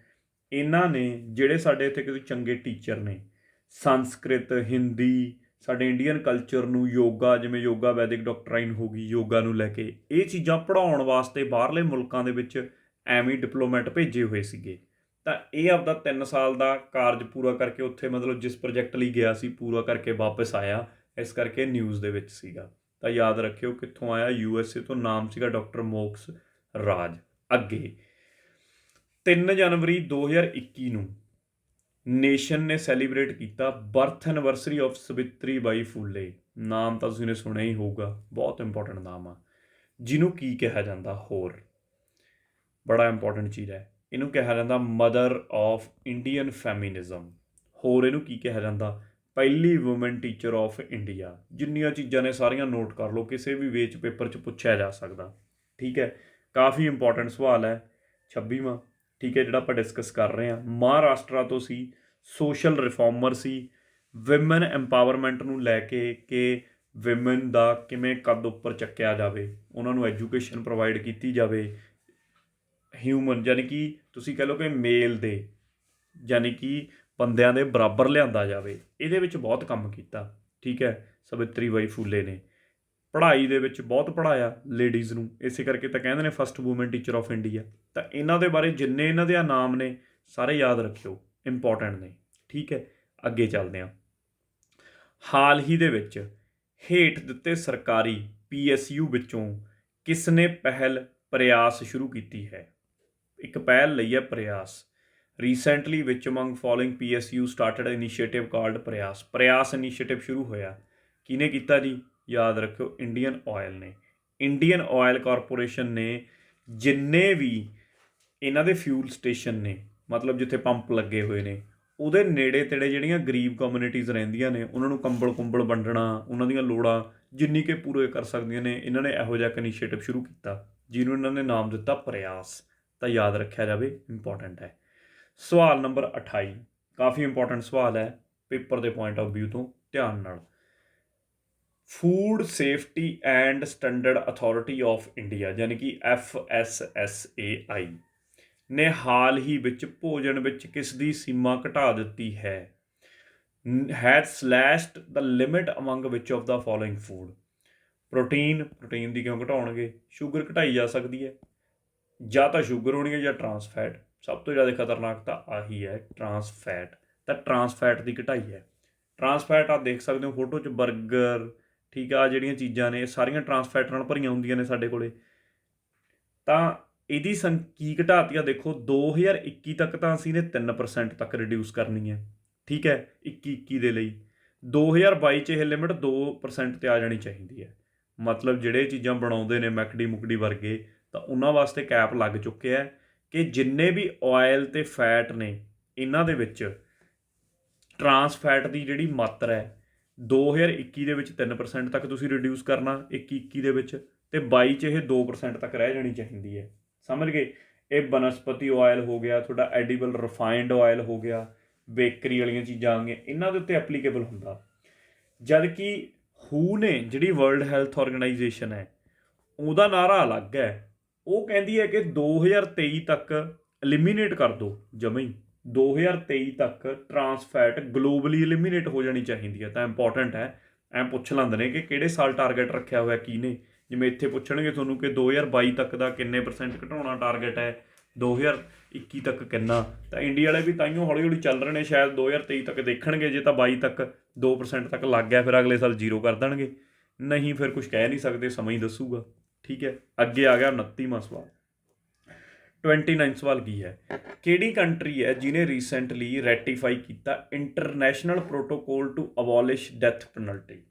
ਮਤਲਬ ਅੰਤਰਰਾਸ਼ਟਰੀ ਪ੍ਰੋਟੋਕੋਲ ਹੈ ਜਿਹਨੂੰ ਪ੍ਰਵਾਨਗੀ ਦਿੱਤੀ ਹੈ ਕਿ ਮੌਤ ਦੀ ਸਜ਼ਾ ਖਤਮ ਕਰਤੀ, ਕਿ ਉੱਥੇ ਮੌਤ ਦੀ ਸਜ਼ਾ ਹੁਣ ਤੋਂ ਦਿੱਤੀ ਹੋਈ ਨਹੀਂ ਜਾਊ। ਠੀਕ ਹੈ, ਉਹਦੀ ਥਾਂ 'ਤੇ ਬੰਦੇ ਨੂੰ ਉਮਰ ਕੈਦ ਦੇ ਦੇਣਗੇ। ਤਾਂ ਦੇਸ਼ ਯਾਦ ਰੱਖਿਓ, ਦੇਸ਼ ਦਾ ਨਾਮ ਹੈਗਾ ਕਜ਼ਾਕਿਸਤਾਨ। ਕਜ਼ਾਕਿਸਤਾਨ ਆ ਦਿਖ ਰਿਹਾ ਹੋਊਗਾ, ਕਿੱਡਾ ਵੱਡਾ ਦੇਸ਼ ਹੈ। ਸੈਂਟਰਲ ਏਸ਼ੀਆ ਦੇ ਸਾਰੇ ਦੇਸ਼ ਪਤਾ ਹੋਣੇ ਚਾਹੀਦੇ ਨੇ, ਕਿਉਂਕਿ ਇਹਨਾਂ ਦੀਆਂ ਸਭ ਤੋਂ ਮਸ਼ਹੂਰ ਨੇਗੀਆਂ ਇਹਨਾਂ ਦੀਆਂ ਕੀ ਰਾਜਧਾਨੀਆਂ। ਪੇਪਰਾਂ ਦੇ ਵਿੱਚ ਆਮ ਹੀ ਪੁੱਛੀਆਂ ਜਾਂਦੀਆਂ ਨੇ ਕਿ ਇਹਨਾਂ ਦੀਆਂ ਰਾਜਧਾਨੀਆਂ ਦੱਸੋ। ਇਹਦੀ ਰਾਜਧਾਨੀ ਦਾ ਨਾਮ ਪਹਿਲਾਂ ਹੁੰਦਾ ਸੀ ਅਸਤਾਨਾ, ਮੈਪ ਪੁਰਾਣਾ ਹੈ, ਹੁਣ ਨਾਮ ਬਦਲ ਕੇ ਹੋ ਗਿਆ ਨੂਰ ਸੁਲਤਾਨ, ਕਿਉਂਕਿ ਇਹਨਾਂ ਦਾ ਜਿਹੜਾ ਉੱਥੇ ਮਨਾਰਕ ਸੀ ਬੈਠਾ ਸੀਗਾ, ਮਤਲਬ ਹਰ ਸਾਲ ਉਹੀ ਰਾਸ਼ਟਰਪਤੀ ਬਣ ਜਾਂਦਾ ਸੀ। ਉਹਨੇ ਆਪ ਹੀ ਅੱਕ ਕੇ ਵਿਚਾਰਾ ਬੁੜਾ ਹੋ ਗਿਆ, ਉਹਨੇ ਛੱਡਤਾ, ਕਹਿੰਦਾ ਚੱਲ ਬਸ ਬਹੁਤ ਆ ਯਾਰ, ਹੁਣ ਕਿਸੇ ਹੋਰ ਨੂੰ ਮੌਕਾ ਦੇ ਦਿਓ। ਉਹਦੇ ਨਾਮ ਤੋਂ ਹੀ ਫਿਰ ਇਹਨਾਂ ਨੇ ਇਹਨਾਂ ਦੀ ਰਾਜਧਾਨੀ ਦਾ ਨਾਮ ਬਦਲਤਾ ਨੂਰ ਸੁਲਤਾਨ, ਕਿਉਂਕਿ ਉਹਦਾ ਨਾਮ ਹੀ ਇਹ ਸੀਗਾ। ਤਾਂ ਇਸ ਕਰਕੇ ਕਜ਼ਾਕਿਸਤਾਨ ਦੀ ਰਾਜਧਾਨੀ ਯਾਦ ਰੱਖਿਓ, ਨੂਰ ਸੁਲਤਾਨ। ਅੱਗੇ ਹੋਰ ਕਿਹੜਾ ਦੇਸ਼ ਆਉਂਦਾ? ਉਜ਼ਬੇਕਿਸਤਾਨ। ਉਜ਼ਬੇਕਿਸਤਾਨ ਦੀ ਹੈਗੀ ਹੈ ਤਸ਼ਕੰਤ, ਯਾਦ ਰੱਖੀ ਜਾਵੇ।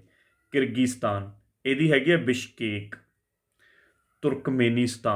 ਤੁਰਕਮੇਨਿਸਤਾਨ ਦੀ ਹੈਗੀ ਹੈ ਅਸ਼ਗਾਬਾਦ। ਤਜਿਕਿਸਤਾਨ, ਦੁਸ਼ਾਨਬੇ। ਆਹ ਬਹੁਤ ਇੰਪੋਰਟੈਂਟ ਨੇ, ਇਹ ਆਹੀ ਦੇਸ਼ ਨੇ, 5 ਹੋ ਗਏ ਮੇਰੇ ਕੋਲੇ। ਇਹਨਾਂ 5 ਦੀ ਰਾਜਧਾਨੀ, ਇਹਨਾਂ 5 ਬਾਰੇ ਬਿਲਕੁਲ ਪਤਾ ਹੋਵੇ। ਅੱਗੇ ਤੁਸੀਂ ਦੇਖ ਸਕਦੇ ਹੋ, ਹੁਣ ਇੱਕ ਸਵਾਲ ਪੁੱਛ ਦਿੰਦੇ ਨੇ ਕੈਸਪੀਅਨ ਸੀ ਨਾਲ ਕਿਹੜੇ ਕਿਹੜੇ ਲੱਗਦੇ ਨੇ ਇਹਨਾਂ ਦੇ ਵਿੱਚੋਂ। ਠੀਕ ਹੈ, ਕੈਸਪੀਅਨ ਸੀ ਦੇ ਨਾਲ ਤੁਰਕਮੇਨਿਸਤਾਨ ਲੱਗਦਾ ਹੈ। ਠੀਕ ਹੈ, ਇੱਕ ਮੇਰੇ ਕੋਲ ਕਜ਼ਾਕਿਸਤਾਨ ਲੱਗਦਾ ਹੈ। ਠੀਕ ਹੈ, ਤਾਂ ਇਹ ਬੇਸਿਕਲੀ ਉਹ ਸ਼ਾਰਟਕਟ ਬਣਾਇਆ ਹੁੰਦਾ ਇੱਕ ਕਿਤਾਰ, ਕਿ ਇਹ ਲੱਗਦੇ ਨੇ ਸਾਰੇ ਕਿਤਾਰ ਤਾਂ ਕਤਾਰ 'ਚ ਤੁਸੀਂ ਦੇਖ ਸਕਦੇ ਹੋ ਕਿ ਕਿਹੜੇ ਆ ਗਏ। ਕਜ਼ਾਕਿਸਤਾਨ ਵੀ ਆ ਗਿਆ ਉੱਪਰ, ਈਰਾਨ ਲੱਗਦਾ ਇੱਕ, ਠੀਕ ਹੈ। ਤਾਂ ਇਹ ਜਿਵੇਂ ਤੁਸੀਂ ਸੀ ਆਹੀ ਮੇਰੇ ਕੋਲ ਕੈਸਪੀਅਨ ਸੀ ਆ, ਤੁਸੀਂ ਸਾਰੇ ਚੈੱਕ ਕਰ ਲਓ, ਅੱਧੇ ਤੋਂ ਦਿਖ ਰਹੇ ਨੇ ਆਰ ਤੇ ਰਸ਼ੀਆ, ਠੀਕ ਹੈ। ਐਵੇਂ ਸਾਰੇ ਕੰਟਰੀ ਤੁਸੀਂ ਇੱਥੋਂ ਕੱਢ ਸਕਦੇ ਹੋ ਕਿ ਕਿਹੜੇ ਇਹਦੇ ਨਾਲ ਲੱਗ ਰਹੇ ਨੇ, ਕਿਹੜੇ। ਆ ਈਰਾਨ ਪਿਆ, ਦਿਖ ਗਿਆ ਤੁਹਾਨੂੰ, ਈਰਾਨ ਵੀ ਦਿਖ ਗਿਆ। ਆਹ ਇੱਕ ਛੋਟਾ ਜਿਹਾ ਦੇਸ਼ ਤੁਹਾਨੂੰ ਦਿਖ ਰਿਹਾ ਅਜ਼ਰਬਾਈਜਾਨ, ਤਾਂ ਅਜ਼ਰਬਾਈਜਾਨ ਏ 'ਤੇ ਆ ਗਿਆ ਮੇਰੇ ਕੋਲੇ, ਠੀਕ ਹੈ। ਟੀ 'ਤੇ ਮੈਂ ਦੇਖ ਹੀ ਲਿਆ ਕੌਣ ਹੈ, ਤੁਰਕਮੇਨਿਸਤਾਨ। ਆਈ 'ਤੇ ਆ ਈਰਾਨ ਲੱਗ ਗਿਆ ਇੱਥੋਂ, ਠੀਕ ਹੈ। ਕੇ 'ਤੇ ਆ ਕਜ਼ਾਕਿਸਤਾਨ ਲੱਗ ਗਿਆ। ਪੰਜੇ ਪੂਰੇ ਹੋ ਗਏ। ਤਾਂ ਆ ਸ਼ਾਰਟਕਟ ਤੌਰ 'ਤੇ ਯਾਦ ਰੱਖ ਸਕਦੇ ਹੋ ਕੈਸਪੀਅਨ ਸੀ ਨਾਲ ਕਿਹੜੇ ਲੱਗਦੇ ਨੇ। ਇੱਕ ਪੁੱਛਦੇ ਨੇ ਚਾਈਨਾ ਨਾਲ ਬਾਰਡਰ ਕਿਹਦਾ ਲੱਗਦਾ। ਚਾਈਨਾ ਨਾਲ ਬਾਰਡਰ ਸਿਰਫ 2 ਹੀ ਨੇ, ਸੌਰੀ 3 ਨੇ। ਕਜ਼ਾਕਿਸਤਾਨ ਦਾ ਤਾਂ ਵੱਡਾ ਲੱਗਣਾ ਹੀ ਲੱਗਣਾ, ਇੱਕ ਕਿਰਗਿਸਤਾਨ ਹੈ, ਇੱਕ ਤਜਿਕਿਸਤਾਨ ਹੈ। ਤਾਂ ਯਾਦ ਰੱਖਿਓ ਇਹਨਾਂ ਦੋਨਾਂ ਦੇ ਬਾਰਡਰ ਲੱਗਦੇ ਨੇ। ਤੁਰਕਮੇਨਿਸਤਾਨ ਅਤੇ ਉਜ਼ਬੇਕਿਸਤਾਨ ਦੇ ਨਹੀਂ ਲੱਗਦੇ, ਇਹ ਸਾਈਡ 'ਤੇ ਰਹਿ ਜਾਂਦੇ ਨੇ।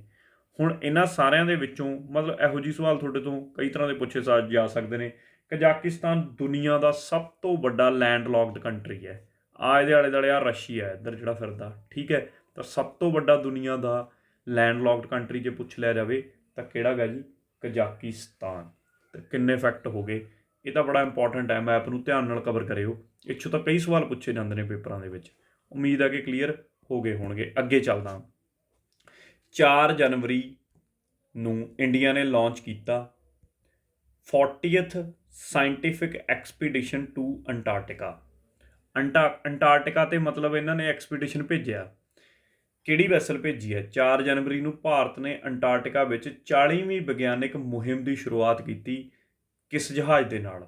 ਜਹਾਜ਼ ਦਾ ਨਾਮ ਯਾਦ ਕਰ ਲਓ ਪਹਿਲਾਂ ਤਾਂ, ਇੰਪੋਰਟੈਂਟ।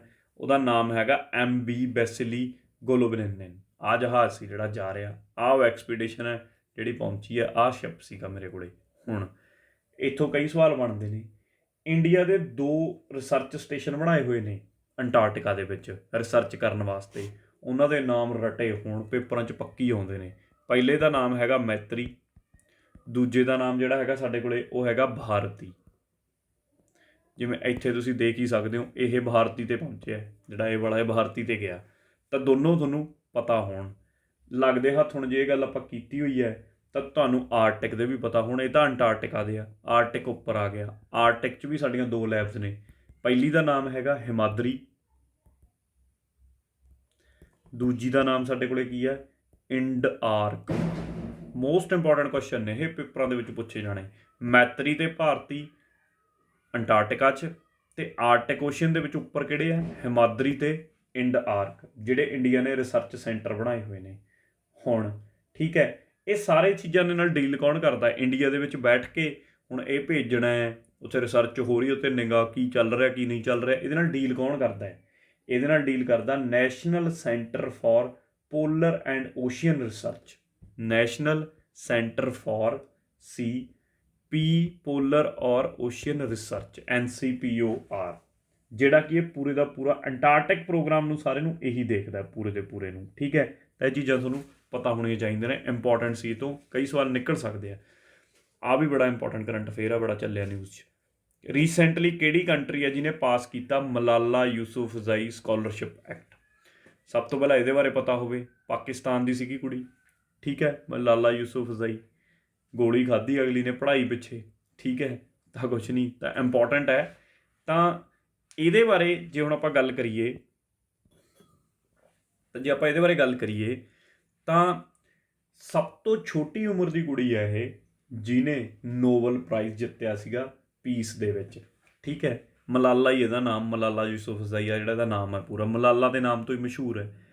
ਇਹਨੂੰ ਲੈ ਕੇ ਹੁਣ ਅਮਰੀਕਾ ਦੇ ਵਿੱਚ ਨੰਬਰ ਆਫ ਸਕਾਲਰਸ਼ਿਪਸ ਨੂੰ ਵਧਾਇਆ ਗਿਆ ਕਿ ਪਾਕਿਸਤਾਨ ਵੂਮਨ ਜਿਹੜੀਆਂ ਹਾਇਰ ਐਜੂਕੇਸ਼ਨ ਕਰਨੀਆਂ ਚਾਹੁੰਦੀਆਂ ਨੇ ਇੱਥੇ USA 'ਚ ਆ ਕੇ ਪੜ੍ਹਨ, ਉਹਨਾਂ ਨੂੰ ਸਕਾਲਰਸ਼ਿਪ ਦੇਵਾਂਗੇ।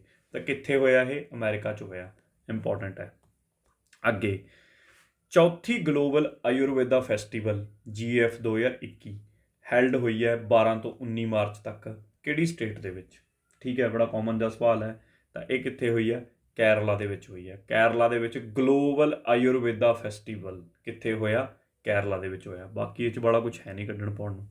ਟ੍ਰਾਈਫੈਡ ਨੇ ਰੀਸੈਂਟਲੀ ਸਾਈਨ ਕੀਤਾ ਇੱਕ ਐਗਰੀਮੈਂਟ ਵਿਦ ਅਖਿਲ ਭਾਰਤੀਏ ਬਨਵਸੀ ਕਲਿਆਣ ਕੇਂਦਰ ਦੇ ਨਾਲ to set up tri food park. Tri food park ਬਣਾਏ ਜਾਣ 5 ਡਿਸਟ੍ਰਿਕਟ ਦੇ ਵਿੱਚ। ਕਿਹੜੀ ਸਟੇਟ ਦੇ? ਟਰਾਈਫੈਡ ਨੇ ਹਾਲ ਹੀ ਵਿੱਚ ਅਖਿਲ ਭਾਰਤੀ ਬਨਵਾਸ ਕਲਿਆਣ ਕੇਂਦਰ ਦੇ ਨਾਲ ਇੱਕ ਰਾਜ ਦੇ 5 ਜ਼ਿਲ੍ਹਿਆਂ ਵਿੱਚ ਟਰਾਈ ਫੂਡ ਪਾਰਕ ਸਥਾਪਿਤ ਕਰਨ ਲਈ ਸਮਝੌਤੇ 'ਤੇ ਦਸਤਖਤ ਕੀਤੇ ਹਨ। ਹੁਣ ਸਵਾਲ ਦਾ ਜੇ ਪਹਿਲਾਂ ਆਨਸਰ ਚਾਹੁੰਦੇ ਹੋ ਤਾਂ ਸਵਾਲ ਦਾ ਆਨਸਰ ਤਾਂ ਦੇਖੋ ਹੈਗਾ ਮੱਧ ਪ੍ਰਦੇਸ਼, ਕਿ ਮੱਧ ਪ੍ਰਦੇਸ਼ ਦੇ ਵਿੱਚ ਇਹ ਲਾਂਚ ਹੋਇਆ। ਹੁਣ 2-3 ਚੀਜ਼ਾਂ ਆ ਗਈਆਂ। ਪਹਿਲਾਂ ਤਾਂ ਆ ਗਈ ਟਰਾਈਫੈਡ, ਜਿਹਦੇ ਬਾਰੇ ਤੁਹਾਨੂੰ ਪਤਾ ਹੋਵੇ, ਠੀਕ ਹੈ। ਟਰਾਈਫੈਡ ਦੀ ਫੁੱਲ ਫਾਰਮ ਇੱਥੇ ਕਿਤੇ ਲਿਖੀ ਹੈ, ਨਹੀਂ ਲਿਖੀ ਤਾਂ ਲਿਖ ਲਓ। ਟਰਾਈਫੈਡ ਹੁੰਦੀ ਹੈ tribal cooperative marketing federation of India, ਜਿਹੜੀ ਕਿ ਮਿਨਿਸਟਰੀ ਆਫ ਟਰਾਈਬਲ ਅਫੇਅਰ ਦੇ ਅੰਡਰ ਆਉਂਦੀ ਹੈ, ਉਹਦੇ ਅੰਡਰ ਵਰਕ ਕਰਦੀ ਹੈ। ਰੋਲ ਕੀ ਦਿੱਤਾ ਗਿਆ ਇਹਨੂੰ ਟਰਾਈਫੈਡ ਨੂੰ? ਇੱਕ ਮਾਈਨਰ ਫੋਰੈਸਟ ਪ੍ਰੋਡਿਊਸ ਹੁੰਦਾ ਹੈ। ਮਤਲਬ ਜਿਹੜੇ ਹੁਣ ਵਿਚਾਰੇ ਤੁਸੀਂ ਕਹਿ ਲਓ ਕਿ ਜੰਗਲਾਂ ਦੇ ਵਿੱਚ ਰਹਿੰਦੇ ਨੇ, ਉੱਥੇ ਹੀ ਆਪਣੇ ਘਰ ਬਣਾਈ ਬੈਠੇ ਨੇ, ਉਹਨਾਂ ਦਾ ਜੀਵਨ ਹੀ ਸਾਰਾ ਜੰਗਲਾਂ ਦੇ ਉੱਤੇ ਚੱਲਦਾ ਹੈ। ਮਤਲਬ ਉੱਥੋਂ ਥੋੜ੍ਹਾ ਬਹੁਤਾ ਫਰੂਟ ਫਰਾਟ ਇਕੱਠਾ ਕਰ ਲਿਆ, ਕੋਈ ਗੂੰਦ ਗਾਂਦ ਇਕੱਠੀ ਕਰ ਲਈ ਜਿਹੜੀ ਪੇਟ 'ਤੇ ਲੱਗਦੀ ਹੈ ਜਾਂ ਇਹੋ ਜਿਹੀਆਂ ਚੀਜ਼ਾਂ, ਉਹਦੇ ਨਾਲ ਆਪਣਾ ਰੋਜੀ ਚਲਾਉਂਦੇ ਨੇ। ਉਹੀ ਛੋਟਾ ਮੋਟਾ ਜਿਹੜਾ ਐਵੇਂ ਦਾ ਸਮਾਨ ਆ, ਦਰਖਤ ਨਹੀਂ ਕੱਟਣਾ, ਐਂ ਇਕੱਠਾ ਕਰਨਾ ਰੋਜ਼ ਜਾ ਕੇ, ਉਹਨੂੰ ਮਾਈਨਰ ਫੋਰੈਸਟ ਪ੍ਰੋਡਿਊਸ ਕਹਿ ਦਿੰਦੇ ਆ। ਮਾਈਨਰ ਫੋਰੈਸਟ ਪ੍ਰੋਡਿਊਸ ਉਹ ਇਕੱਠਾ ਕਰਦੇ ਆ, ਉਹਦੇ ਤੋਂ ਕਈ ਚੀਜ਼ਾਂ ਆਰਟ ਐਂਡ ਕਲਚਰ ਦੇ ਥਰੂ ਜਿਹੜੇ ਟਰਾਈਬਲ ਲੋਕ ਨੇ, ਕਬੀਲਿਆਂ ਦੇ ਲੋਕ ਨੇ, ਬਣਾਉਂਦੇ ਨੇ। ਹੁਣ ਉਹ ਵਿਚਾਰਿਆਂ ਦਾ ਬਾਹਰਲੀ ਦੁਨੀਆ ਨਾਲ ਤਾਂ ਲਿੰਕ ਹੈ ਨਹੀਂ, ਉਹਨੂੰ ਵੇਚਣ ਕਿਵੇਂ ਚੀਜ਼ਾਂ ਨੂੰ? ਉਹਨੂੰ ਵੇਚਣ ਵਾਸਤੇ, ਪ੍ਰਮੋਟ ਕਰਨ ਵਾਸਤੇ ਸਰਕਾਰ ਨੇ, ਟਰਾਈਬਲ ਵਾਲੇ ਮਿਨਿਸਟਰੀ ਨੇ ਟਰਾਈਫੈਡ ਨਾਮ ਦੀ ਸੰਸਥਾ ਬਣਾਈ ਕਿ ਤੁਸੀਂ ਉਹਨਾਂ ਤੱਕ ਪਹੁੰਚ ਕਰੋ। ਪਹੁੰਚ ਕਰਕੇ ਤੁਸੀਂ ਉਹਨਾਂ ਦੇ ਸਮਾਨ ਦੀ ਐਗਜ਼ੀਬਿਸ਼ਨਾਂ ਲਾਓ, ਲੋਕ ਦੇਖਣ ਅਤੇ ਖਰੀਦਣ, ਮਤਲਬ ਉਹਨਾਂ ਦੀ ਮਦਦ ਕਰੋ ਇਸ ਚੀਜ਼ 'ਚ। ਇਹਦੇ ਲਈ ਟਰਾਈਫੈਡ ਹੈ। ਹੁਣ ਇਹਨਾਂ ਨੇ ਟਰਾਈਫੈਡ ਨੇ ਹੀ ਟਰਾਈ ਫੂਡ ਪਾਰਕ ਬਣਾਤੇ, ਠੀਕ ਹੈ, ਜਿੱਥੇ ਏਰੀਆ ਦੇ ਵਿੱਚ ਇਹਨਾਂ ਦਾ ਸਮਾਨ ਆਇਆ ਕਰੂਗਾ, ਉੱਥੇ ਰੱਖ ਕੇ ਪੈਕ ਪੂਕ ਸਾਰਾ ਕੁਝ ਪ੍ਰੋਪਰਲੀ ਕਰਕੇ ਅੱਗੇ ਪਹੁੰਚਾਇਆ ਜਾਇਆ ਕਰੂਗਾ। ਤਾਂ ਇਹੀ ਮੇਨ ਮੋਟਿਵ ਹੈ ਇਸ ਪਰਟੀਕੂਲਰ ਸਲਾਈਡ ਦੇ ਵਿੱਚ ਕਿ ਟਰਾਈ ਫੂਡ ਪਾਰਕ ਕੀ ਰੋਲ ਅਦਾ ਕਰਨਗੇ ਮੇਰੇ ਕੋਲੇ। ਅੱਗੇ 34ਵਾਂ ਸਵਾਲ ਕੀ ਕਹਿੰਦਾ ਮੇਰੇ ਕੋਲੇ, ਇਹ ਕੀ ਹੈ, ਠੀਕ ਹੈ। ਜਾਂ ਟਰਾਈਫੈਡ ਬਾਰੇ 1-2 ਗੱਲਾਂ ਤੁਹਾਨੂੰ ਹੋਰ ਵੀ ਪਤਾ ਹੋਣੀਆਂ ਚਾਹੀਦੀਆਂ ਨੇ ਕਿ ਟਰਾਈਫੈਡ ਨੂੰ ਬਣਾਇਆ ਕਦੋਂ ਗਿਆ ਸੀਗਾ। 1987 ਦੇ ਵਿੱਚ ਬਣਾਇਆ ਸੀ, ਇਹ ਵੀ ਗੱਲ ਯਾਦ ਰੱਖਿਓ, ਠੀਕ ਹੈ। ਟਰਾਈਬਲ ਅਫੇਅਰ ਦੇ ਅੰਡਰ ਤਾਂ ਮੈਂ ਤੁਹਾਨੂੰ ਦੱਸ ਹੀ ਦਿੱਤਾ, ਠੀਕ ਹੈ। ਤਾਂ ਈਅਰ ਮੈਂ ਭੁੱਲ ਗਿਆ ਸੀ, ਇਹ ਜ਼ਰੂਰ ਯਾਦ ਕਰ ਲਿਓ, ਕਈ ਵਾਰ ਪੁੱਛ ਸਕਦੇ ਨੇ। ਅਗਲਾ ਕੁਐਸਚਨ ਆ ਗਿਆ, ਕਿਹੜੀ ਏਸ਼ੀਆਨ ਕੰਟਰੀ ਹੈ? ਏਸ਼ੀਆਨ ਦੇ ਵਿੱਚ 10 ਦੇਸ਼ ਆਉਂਦੇ ਨੇ, ਠੀਕ ਆ, ਸਾਰੇ ਆਉਂਦੇ ਨੇ ਜਿਹੜੇ ਲਿਖੇ ਪਏ ਨੇ। ਇਹਨਾਂ 'ਚੋਂ ਕਿਹੜੀ ਹੈ ਜਿਹਨੇ ਯਾਨੀ ਕਿ ਪੂਰੇ ਮੈਨੀ ਡਿਕੇਡਸ, ਕਾਫੀ ਲੰਬੇ ਸਮੇਂ ਤੋਂ ਬਾਅਦ ਭਾਰਤੀ ਚਾਵਲ ਖਰੀਦੇ ਆ? ਕਈ ਦਹਾਕਿਆਂ ਤੋਂ ਭਾਰਤੀ ਚਾਵਲ ਖਰੀਦਣ ਤੋਂ ਬਾਅਦ ਕਿਸ ਏਸ਼ੀਆਨ ਦੇਸ਼ ਨੇ ਪਹਿਲੀ ਵਾਰ ਕੀਤਾ ਹੈ? ਮਤਲਬ ਪਹਿਲ ਕੀਤੀ ਹੈ, ਪਹਿਲਾਂ ਖਰੀਦਦੇ ਹੁੰਦੇ ਸੀ, ਛੱਡ ਗਏ ਸੀ ਫਿਰ ਵਿੱਚੋਂ, ਕਿਉਂਕਿ ਇਹਨਾਂ ਦੇ ਆਪਣੇ ਦੇਸ਼ 'ਚ ਵੀ ਵੈਰਾਈਟੀ ਬਹੁਤ ਹੁੰਦੀ ਹੈ ਇਹਦੀ, ਠੀਕ ਹੈ। ਕਿਹੜਾ ਦੇਸ਼ ਹੈ, ਕੋਈ ਦੱਸ ਸਕਦਾ? ਵੀਅਤਨਾਮ। ਰੌਲਾ ਕੀ ਹੈ? ਥੋੜ੍ਹਾ ਜਿਹਾ ਮੈਂ ਜੇ ਤੁਹਾਨੂੰ ਸਮੀਕਰਨ ਸਮਝਾਵਾਂ ਕਿ ਕੀ ਰੌਲਾ ਹੈ। ਰੌਲਾ ਐਵੇਂ ਆ, ਦੇਖੋ, ਵੀਅਤਨਾਮ ਦਾ ਚਾਈਨਾ ਨਾਲ ਟਸਲਬਾਜ਼ੀ ਹੈ ਪੂਰੀ ਤਕੜੀ, ਠੀਕ ਹੈ। ਚਾਈਨਾ ਇਹਨਾਂ ਦੇ ਕੁਝ ਆਈਲੈਂਡ ਦੇ ਉੱਤੇ ਕਬਜ਼ਾ ਕਰਨ ਨੂੰ ਫਿਰਦੀ ਹੈ, ਠੀਕ ਹੈ। ਇਹਦੇ ਕਰਕੇ ਇਹਨਾਂ ਦੀ ਲੜਾਈ ਹੈ ਹੀ ਹੈ, ਡਿਸਪਿਊਟ ਆ, ਲੈਂਡ ਡਿਸਪਿਊਟ ਕਹਿ ਸਕਦੇ ਹੋ। ਹੁਣ ਉਹਦੇ ਚੱਕਰ 'ਚ ਵੀਅਤਨਾਮ ਵਾਲੇ ਸਾਡੇ ਤੋਂ ਭਾਲਦੇ ਨੇ ਮਿਜ਼ਾਈਲਾਂ, ਕਿ ਸਾਨੂੰ ਮਿਜ਼ਾਈਲ ਵੇਚੋ, ਕਿਉਂਕਿ ਇੰਡੀਆ ਵਾਲੇ ਹੁਣ ਵੇਚਣ ਲੱਗ ਗਏ ਨੇ, ਐਕਸਪੋਰਟ ਕਰਨ ਲੱਗ ਗਏ ਨੇ, ਠੀਕ ਹੈ। ਸਾਡੀ ਬ੍ਰਹਮੋਸ ਵਰਗੀ ਮਿਜ਼ਾਈਲ ਜਾਂ ਜਿੰਨੀਆਂ ਵੀ ਅਸੀਂ ਮਿਜ਼ਾਈਲਾਂ ਜਿਹੜੀਆਂ ਇਹਨਾਂ ਕੋਲ ਐਡੀ ਟੈਕਨੋਲੋਜੀ ਹੈ ਨਹੀਂ ਡਿਵੈਲਪ ਕਰਨ ਲਈ, ਤਾਂ ਕਰਕੇ ਇੰਡੀਆ ਇਹਨਾਂ ਨੂੰ ਨਾ ਹੀ ਕਰਦਾ ਆ ਉਸ ਚੀਜ਼ ਨੂੰ ਲੈ ਕੇ। ਹੁਣ ਇਹ ਸੰਬੰਧ ਇੰਪਰੂਵ ਕਰਨ ਦੀ ਕੋਸ਼ਿਸ਼ ਕਰ ਰਹੇ ਨੇ ਇੰਡੀਆ ਨਾਲ, ਵੀ ਕਿਸੇ ਡਿਪਲੋਮੈਟਿਕ ਤਰੀਕੇ ਨਾਲ ਤੁਹਾਡੇ ਚੌਲ ਲੈ ਲਏ, ਫਲਾਣਾ ਲੈ ਲਏ, ਹੁਣ ਤਾਂ ਸਾਨੂੰ ਦੇ ਦਿਓ, ਠੀਕ ਹੈ। ਉਹ ਚੀਜ਼ਾਂ ਚੱਲ ਰਹੀਆਂ ਨੇ, ਤਾਂ ਐਵੇਂ ਰਿਲੇਟ ਕਰਕੇ ਯਾਦ ਰੱਖਿਆ ਜਾ ਸਕਦਾ ਕਿ ਚਾਵਲ ਕਿਹਨੇ ਖਰੀਦੇ ਨੇ, ਜੇ ਪੇਪਰ ਦੇ ਵਿੱਚ ਸਵਾਲ ਆਉਂਦਾ ਤਾਂ। ਅਗਲਾ ਇਹ ਵੀ ਇੰਪੋਰਟੈਂਟ ਸਵਾਲ ਹੈ, ਇਹਨਾਂ ਦੇ ਵਿੱਚੋਂ which of the following state is not part of West Dedicated Freight Corridor. ਹੁਣ ਨਾ ਆਹੀ ਵਪਾਰ ਨੂੰ ਸੌਖਾ ਕਰਨ ਵਾਸਤੇ ਰੇਲਵੇ ਵਾਲੇ ਇਹ ਕਰਨ ਲੱਗੇ ਹੋਏ ਨੇ, ਆ ਕੋਰੀਡੋਰ ਬਣਾਉਣ ਲੱਗੇ ਹੋਏ ਨੇ, ਵੀ ਬਿਨਾਂ ਰੋਕ ਤੋਂ ਗੋਲੀ ਵਾਂਗੂ ਸਿੱਧਾ ਡਬਲ ਲਾਈਨਾਂ ਅਸੀਂ ਪਾ ਦਈਏ, ਠੀਕ ਹੈ। ਉੱਪਰੋਂ ਇਲੈਕਟ੍ਰਿਕ ਟ੍ਰੇਨਾਂ ਹੁਣ ਜਿਹੜੀਆਂ ਚੱਲਦੀ, ਹੁਣ ਡਬਲ ਲਾਈਨ ਹੋਵੇ, ਸਪੀਡ ਫੁੱਲ ਹੋਵੇ, ਕਿ ਇਸ ਹਿਸਾਬ ਦੇ ਕੋਰੀਡੋਰ ਬਣਾਈਏ ਤਾਂ ਕਿ ਵਪਾਰ ਸੌਖਾ ਹੋ ਜਾਏ। ਇਹਦੇ ਲਈ ਇੱਕ ਇਹਨਾਂ ਨੇ ਸੰਸਥਾ ਵੀ ਬਣਾਈ ਹੋਈ ਹੈ, ਉਹਦਾ ਨਾਮ ਹੈਗਾ ਫਰੀਟ ਕੋਰੀਡੋਰ ਕਾਰਪੋਰੇਸ਼ਨ ਆਫ ਇੰਡੀਆ, ਠੀਕ ਹੈ। ਫਰੀਟ, ਡੈਡੀਕੇਟਡ ਫਰੀਟ, ਫੁੱਲ ਫਾਰਮ ਤੁਸੀਂ ਲਿਖ ਲਓ, Dedicated Freight Corridor Corporation of India Limited. ਇਹ ਸੰਸਥਾ ਹੈ, ਇਹ ਸਾਰੇ ਬਣਾਉਣ ਵਾਸਤੇ ਜਿਹਨੂੰ ਕੰਮ ਸੰਭਾਇਆ ਹੋਇਆ। ਇੱਕ PSU ਹੀ ਹੈ, ਤੁਸੀਂ ਕਹਿ ਸਕਦੇ ਹੋ ਸਰਕਾਰੀ ਕੰਪਨੀ ਹੋਈ ਹੈ। ਹੁਣ ਸਵਾਲ ਸੀਗਾ ਇਹਦੇ ਵਿੱਚ ਕਿ ਤੁਸੀਂ ਇਹ ਦੱਸਣਾ ਪਾਰਟ ਕਿਹੜੀ ਨਹੀਂ ਹੈਗੀ। ਮੱਧ ਪ੍ਰਦੇਸ਼ ਨਹੀਂ ਇਹਦਾ ਪਾਰਟ ਹੈਗੀ, ਠੀਕ ਹੈ। ਤੁਸੀਂ ਦੇਖ ਹੀ ਸਕਦੇ ਹੋ, ਇੱਥੇ ਲਿਖਿਆ ਹੀ ਪਿਆ, ਆਹ ਵੈਸਟਰਨ ਕੋਰੀਡੋਰ ਹੈ, ਇਹਦੇ ਵਿੱਚ ਆਹ ਜ਼ਿਲ੍ਹੇ ਆਉਂਦੇ ਨੇ ਸਾਰੇ, ਤਾਂ ਵੈਸਟਰਨ ਕੋਰੀਡੋਰ ਆ ਤੁਹਾਡੇ ਸਾਹਮਣੇ ਜਾ ਹੀ ਰਿਹਾ ਸਾਰਾ, ਤਾਂ ਇਹਦੇ ਵਿੱਚ ਮੱਧ ਪ੍ਰਦੇਸ਼ ਕਿਤੇ ਨਹੀਂ ਆਈ ਹੈਗੀ। ਆਹ ਜਿਹੜਾ ਈਸਟਰਨ ਕੋਰੀਡੋਰ ਆ, ਇਹਦੇ ਵਿੱਚ ਸਾਡਾ ਇੱਕ ਸ਼ਹਿਰ ਆਉਂਦਾ ਲੁਧਿਆਣਾ, ਤਾਂ ਇਹਨੂੰ ਯਾਦ ਰੱਖਿਓ। ਪੰਜਾਬ ਦੇ ਐਂਗਲ ਤੋਂ ਤਾਂ ਇਹੀ ਪੁੱਛਿਆ ਜਾ ਸਕਦਾ, ਠੀਕ ਹੈ, ਕਿ ਤੁਹਾਨੂੰ ਪਤਾ ਹੋਵੇ ਕਿ ਇਹਦੇ ਵਿੱਚ ਕਿਹੜਾ ਆਉਂਦਾ। ਈਸਟਰਨ ਲੁਧਿਆਣਾ ਆਉਂਦਾ ਕਿ ਇਹ, ਕਿਉਂਕਿ ਲੁਧਿਆਣਾ ਵੀ ਤਾਂ ਹੱਬ ਹੈ ਇੱਕ, ਜੇ ਤੁਸੀਂ ਦੇਖੋਗੇ ਕਿ ਇੰਡਸਟਰੀ ਦੇ ਤੌਰ 'ਤੇ ਤਾਂ ਹੱਬ ਹੀ ਆ ਸਾਡੇ, ਇੱਥੇ ਮਾੜਾ ਮੋਟਾ ਹੁੰਦਾ ਜੋ ਕੁਛ ਹੁੰਦਾ ਗਾ। ਤਾਂ ਇਹ ਯਾਦ ਰੱਖਿਓ ਕੋਰੀਡੋਰ ਜਿਹੜੇ ਹੈਗੇ ਨੇ ਕਿ ਬਣ ਰਹੇ ਨੇ ਨਵੇਂ। ਅੱਗੇ state of climate report 2020, state of climate report ਜਿਹੜੀ 2020 ਹੈ ਇੰਡੀਆ ਦੀ, ਪਬਲਿਸ਼ ਹੋਈ ਹੈ, ਕਿਹਦੇ ਦੁਆਰਾ ਪਬਲਿਸ਼ ਕੀਤੀ ਗਈ ਹੈ? ਹੁਣ ਸਟੇਟ ਆਫ ਜਿਹੜੀ ਇਹ ਹੈਗੀ ਹੈ, ਇਹਨੂੰ ਪਬਲਿਸ਼ ਕੀਤਾ ਗਿਆ ਇੰਡੀਅਨ ਮੈਟਰੋਲੋਜੀਕਲ ਡਿਪਾਰਟਮੈਂਟ ਦੁਆਰਾ, IMD ਦੁਆਰਾ, ਠੀਕ ਹੈ। ਤਾਂ ਇਸ ਗੱਲ ਨੂੰ ਯਾਦ ਰੱਖਿਓ। ਹੁਣ ਜਿਹੜੀ ਸਾਡੀ ਅਰਥ ਸਾਇੰਸਿਸ ਮਿਨਿਸਟਰੀ ਹੈ ਉਹਦੇ ਅੰਡਰ ਆਉਂਦੀ ਹੈ ਅਰਥ ਸਾਇੰਸਿਸ ਮਿਨਿਸਟਰੀ, ਤੇ ਜਿਹੜੀ ਮਿਨਿਸਟਰੀ ਆਫ ਅਰਥ ਸਾਇੰਸਿਸ ਹੈ ਇਹਦੇ 4 ਡਿਪਾਰਟਮੈਂਟ ਨੇ, ਚਾਰੇ ਮੈਂ ਇੱਥੇ ਲਿਖਤੇ ਤਾਂ ਕਿ ਤੁਸੀਂ ਯਾਦ ਕਰ ਸਕੋ। ਪਹਿਲਾ ਹੈਗਾ ਇੰਡੀਅਨ ਮੈਟਰੋਲੋਜੀਕਲ ਡਿਪਾਰਟਮੈਂਟ, ਦੂਜਾ ਹੈਗਾ National Centre for Medium Range Weather Forecasting, ਤੀਜਾ National Centre for Earth Science Studies ਲਈ, ਚੌਥਾ IITM ਹੈ, Indian Institute of Tropical Meteorology Pune ਵਾਲਾ। ਤਾਂ ਆਹ ਚਾਰੇ ਇਹਦੇ ਡਿਪਾਰਟਮੈਂਟ ਨੇ ਜਿਹੜੇ ਇਸ ਮਿਨਿਸਟਰੀ ਦੇ ਅੰਡਰ ਆਉਂਦੇ ਨੇ। ਕਈ ਵਾਰ ਮਿਨਿਸਟਰੀਆਂ ਦੇ ਡਿਪਾਰਟਮੈਂਟ ਵੀ ਪੁੱਛ ਲਏ ਜਾਂਦੇ ਨੇ ਕਿ ਕਿਹੜਾ ਡਿਪਾਰਟਮੈਂਟ ਹੈ ਜਾਂ ਕਿਹੜਾ ਨਹੀਂ ਹੈ, ਤਾਂ ਡਿਪਾਰਟਮੈਂਟ ਯਾਦ ਰੱਖਿਓ। IMD ਦਾ ਜਿਹੜਾ ਹੈੱਡਕੁਆਟਰ ਹੈ ਦਿੱਲੀ ਦੇ ਵਿੱਚ ਹੈ, ਬਹੁਤ ਪੁਰਾਣਾ 1875 ਦੇ ਅਰਾਊਂਡ ਬਣੀ ਸੀ। ਹੁਣ ਇਹ ਰਿਪੋਰਟ ਜਿਹੜੀ ਇਹਨਾਂ ਨੇ ਕੱਢੀ ਹੈ ਕਲਾਈਮੇਟ ਰਿਪੋਰਟ, ਇਹਦੇ 'ਚ ਦੱਸਿਆ ਕਿ ਜਿਹੜਾ 2020 ਸਾਲ ਸੀਗਾ ਪਿੱਛੇ ਨਿਕਲ ਕੇ ਗਿਆ, 1901 ਤੋਂ ਬਾਅਦ ਜਿੰਨੇ ਸਾਲ ਆਏ ਨੇ ਉਹਦੇ ਵਿੱਚ 8ਵੇਂ ਨੰਬਰ 'ਤੇ ਸਭ ਤੋਂ ਵਾਰਮੈਸਟ ਸੀਗਾ ਇਹ। ਮਤਲਬ ਇਸ ਤੋਂ ਪਹਿਲਾਂ 7 ਇਸ ਤੋਂ ਵੀ ਵਾਰਮ ਸਾਲ ਆ ਚੁੱਕੇ ਨੇ, ਇਹਦਾ 8ਵਾਂ ਨੰਬਰ ਸੀਗਾ ਪਿਛਲੇ 120 ਸਾਲਾਂ ਦੇ ਵਿੱਚ ਜੇ ਆਪਾਂ ਕਾਊਂਟ ਕਰ ਲਈਏ। ਇਹ ਉਹਦਾ ਆਊਟਕਮ ਸੀ ਰਿਪੋਰਟ ਦਾ ਜਿਹੜਾ ਇਹਨਾਂ ਨੇ ਕੱਢ ਕੇ ਦਿੱਤਾ। ਤਾਂ ਕੱਢੀ ਕਿਹਨੇ? IMD ਨੇ, ਇਹ ਯਾਦ ਰੱਖਿਓ। ਅੱਗੇ ਕੰਟਰੀ ਦਾ ਪਹਿਲਾ ਮਾਈਗਰੈਂਟ ਵਰਕਰ ਸੈੱਲ ਹੁਣੀ ਲਾਂਚ ਕੀਤਾ, ਇੰਪੋਰਟੈਂਟ ਹੈ। ਕਿੱਥੇ ਲਾਂਚ ਹੋਇਆ ਜੀ, ਦੱਸ ਸਕਦਾ ਕੋਈ? ਸੂਰਤ ਦੇ ਵਿੱਚ, ਯਾਨੀ ਕਿ ਗੁਜਰਾਤ ਦੇ ਵਿੱਚ। ਗੁਜਰਾਤ ਦੇ ਵਿੱਚ ਹੋਇਆ, ਆ ਲਿਖਿਆ ਹੀ ਪਿਆ ਉਰੇ, ਇਨ ਸੂਰਤ। ਧਰਮਿੰਦਰ ਪ੍ਰਧਾਨ ਨੇ ਜਿਨ੍ਹਾਂ ਨੇ ਇਨੋਗਰੇਟ ਕੀਤਾ ਇਸ ਸੈੱਲ ਨੂੰ, ਆ ਖੜੇ ਨੇ ਤੁਹਾਡੇ ਸਾਹਮਣੇ, ਯੂਨੀਅਨ ਮਿਨਿਸਟਰ ਨੇਗੇ ਆਪਣੇ ਪੈਟਰੋਲੀਅਮ ਵਗੈਰਾ ਨੂੰ ਲੈ ਕੇ। ਤਾਂ ਇਹਨਾਂ ਦੁਆਰਾ ਪਹਿਲਾ ਮਾਈਗਰੈਂਟ ਵਰਕਰ ਸੈੱਲ ਜਿਹੜਾ ਹੈਗਾ ਇਹ ਇਨੋਗਰੇਟ ਹੋਇਆ, ਕਿਉਂਕਿ ਕੋਵਿਡ-19 'ਚ ਦੇਖਿਆ ਕਿ ਮਾਈਗਰੇਟ ਵਰਕਰਾਂ ਨੂੰ ਬੜੀ ਦਿੱਕਤ ਆਈ। ਸੋਨੂ ਸੂਦ ਵਰਗੇ ਐਕਟਰਾਂ ਨੇ ਖੁਦ ਬੱਸਾਂ ਦੇ ਕੇ ਭੇਜੇ ਨੇ, ਤਾਂ ਉਹਨਾਂ ਦੇ ਵੈਲਫੇਅਰ ਵਾਸਤੇ ਹੀ ਇਹ ਕੁਝ ਉੱਦਾਂ ਦਾ ਉਪਰਾਲਾ ਕੀਤਾ ਜਾ ਰਿਹਾ ਹੈ।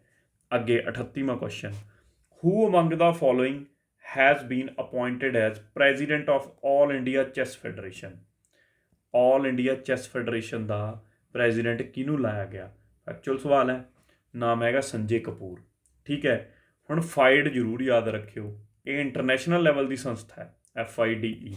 ਨਾਮ ਤਾਂ ਇਹਦਾ ਪੁੱਠਾ ਜਾ FIDE, ਕਿਉਂਕਿ ਇਹ ਫ੍ਰੈਂਚ ਦਾ ਵਰਡ ਹੈ, ਫ੍ਰੈਂਚ ਦੇ ਵਿੱਚ ਨਾਮ ਲੈਣਾ ਬੜਾ ਔਖਾ ਹੈ। ਐਕਚੁਅਲ 'ਚ ਇਹਦਾ ਕੀ ਬਣਦਾ? International chess federation. ਅੰਗਰੇਜ਼ੀ 'ਚ ਇਹਦਾ ਮਤਲਬ ਇਹੀ ਬਣਦਾ, ਇੰਟਰਨੈਸ਼ਨਲ ਚੈਸ ਫੈਡਰੇਸ਼ਨ। ਕਿੱਥੇ ਹੈ ਇਹ? ਲੌਜ਼ੇਨ ਦੇ ਵਿੱਚ ਹੈ, ਲੌਜ਼ੇਨ, ਸਵਿਟਜ਼ਰਲੈਂਡ। ਸਵਿਟਜ਼ਰਲੈਂਡ ਦਾ ਸ਼ਹਿਰ ਹੈ ਲੌਜ਼ੇਨ, ਉੱਥੇ ਦਾ ਹੈੱਡਕੁਆਟਰ ਹੈ। ਤਾਂ ਯਾਦ ਰੱਖਿਓ, ਨਾਮ ਕੀ ਹੈ? ਸੰਜੇ ਕਪੂਰ।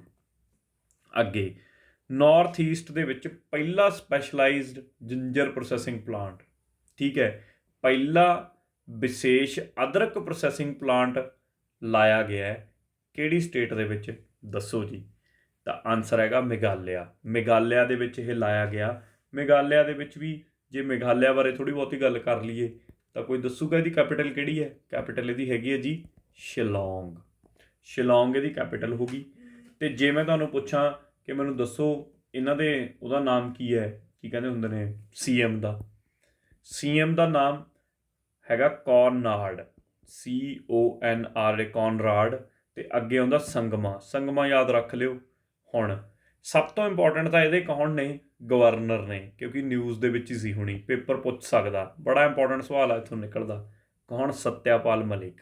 ਸਮਝ ਹੀ ਗਏ ਹੋਵੋਗੇ ਕਿ ਕਿਉਂ ਨਿਊਜ਼ ਦੇ ਵਿੱਚ ਸੀ, ਕਿਉਂਕਿ ਇਹਨਾਂ ਨੇ BJP ਦੇ ਖਿਲਾਫ ਬਿਆਨ ਦਿੱਤਾ। ਕਿਹਨੂੰ ਲੈ ਕੇ? ਕਿਸਾਨ ਅੰਦੋਲਨ ਨੂੰ ਲੈ ਕੇ, ਕਿ BJP ਨੂੰ ਪਿੱਛੇ ਹਟ ਜਾਣਾ ਚਾਹੀਦਾ ਇਸ ਚੀਜ਼ ਦੇ ਉੱਤੇ। ਪ੍ਰਧਾਨ ਮੰਤਰੀ ਨੂੰ ਸਲਾਹ ਦਿੱਤੀ ਹੈ ਇਹਨਾਂ ਨੇ। ਇਸ ਤੋਂ ਪਹਿਲਾਂ ਇਹ ਗਵਰਨਰ ਸੀਗੇ JNK ਦੇ ਵਿੱਚ ਲਾਏ ਇਹਨਾਂ ਨੇ, ਠੀਕ ਹੈ, ਯਾਨੀ ਕਿ ਉੱਥੇ ਰੱਖੇ ਸੀ। ਉਦੋਂ ਬਾਅਦ ਇਹ ਸ਼ਿਫਟ ਕਰਤੇ ਸੀ ਮੇਘਾਲਿਆ ਦੇ ਵਿੱਚ। ਤਾਂ ਇਹ ਵੀ ਕਿਸਾਨ ਲੀਡਰ ਰਹੇ ਨੇ ਆਪਣੇ ਆਪ ਦੇ ਵਿੱਚ। ਤਾਂ ਇਹਨਾਂ ਦਾ ਪਿੱਛੇ ਬੜਾ ਨਿਊਜ਼ 'ਚ ਚੱਲਿਆ, ਤਾਂ ਇਸ ਕਰਕੇ ਜ਼ਰੂਰ ਪਤਾ ਹੋਵੇ, ਪੁੱਛ ਸਕਦਾ ਪੇਪਰ ਤੁਹਾਨੂੰ, ਕਿਸੇ ਨਾ ਕਿਸੇ ਪੇਪਰ 'ਚ ਆ ਸਕਦਾ ਹੈ। ਅੱਗੇ ਚੱਲਦੇ ਹਾਂ, ਸਵਾਲ ਨੰਬਰ 40, ਗਲੋਬਲ ਇਕਨੋਮਿਕ ਪ੍ਰੋਸਪੈਕਟਸ, ਠੀਕ ਹੈ, GEP ਰਿਪੋਰਟ ਰਿਲੀਜ਼ ਹੋਈ ਆ ਹੁਣੀ। ਕਿਹਨੇ ਰਿਲੀਜ਼ ਕੀਤੀ ਹੈ? ਤਾਂ ਰਿਲੀਜ਼ ਕਰਨ ਵਾਲੀ ਸੰਸਥਾ ਹੈਗੀ ਆ ਵਰਲਡ ਬੈਂਕ। ਵਰਲਡ ਬੈਂਕ ਨੇ ਰਿਲੀਜ਼ ਕੀਤੀ ਹੈ ਗਲੋਬਲ ਇਕੋਨਮੀ ਪ੍ਰੋਸਪੈਕਟਸ। ਕੀ ਕਹਿਣਾ ਇਹਨਾਂ ਦਾ ਇਸ ਰਿਪੋਰਟ ਦੇ ਰਾਹੀਂ ਵਰਲਡ ਬੈਂਕ ਦਾ? ਵਰਲਡ ਬੈਂਕ ਕਹਿੰਦੇ ਵੀ ਜਿਹੜੀ ਗਲੋਬਲ ਇਕੋਨਮੀ ਹੈ, ਯਾਨੀ ਕਿ ਗਲੋਬਲ ਆਰਥਿਕ ਸੰਭਾਵਨਾ ਦੀ ਗੱਲ ਕਰਦੀ ਹੈ ਕਿ ਗਲੋਬਲ ਇਕੋਨਮੀ ਕਿੰਨੀ ਫੈਲੂਗੀ। ਇਹ ਕਹਿੰਦੇ 2021 ਤੱਕ ਸਿਰਫ 4% ਐਕਸਪੈਂਡ ਕਰੂਗੀ ਗਲੋਬਲ ਇਕੋਨਮੀ। ਇਹਨਾਂ ਦੇ ਅਕੋਰਡਿੰਗਲੀ ਮਾੜਾ ਮੋਟਾ ਉੱਪਰ ਥੱਲੇ ਹੋ ਸਕਦਾ ਹੈ। ਤਾਂ ਇਹਦਾ ਆਊਟਕਮ ਹੈ ਜਿਹੜਾ ਇਹਨਾਂ ਨੇ ਗਲੋਬਲ ਇਕੋਨਮਿਕ ਪ੍ਰੋਸਪੈਕਟਸ 'ਚ ਕੱਢ ਕੇ ਦਿੱਤਾ ਕਿ 4% ਤੱਕ ਹੀ ਐਕਸਪੈਂਡ ਹੋਊਗੀ। ਹੁਣ ਵਰਲਡ ਬੈਂਕ ਆਪਣੇ ਆਪ 'ਚ ਇੰਪੋਰਟੈਂਟ ਹੈ। ਕਦੋਂ ਬਣਿਆ ਸੀ? 1944 ਦੇ ਵਿੱਚ। ਬ੍ਰੈਟਨ ਵੁਡਸ ਨਾਮ ਸ਼ਹਿਰ ਹੈ USA ਦੇ ਵਿੱਚ।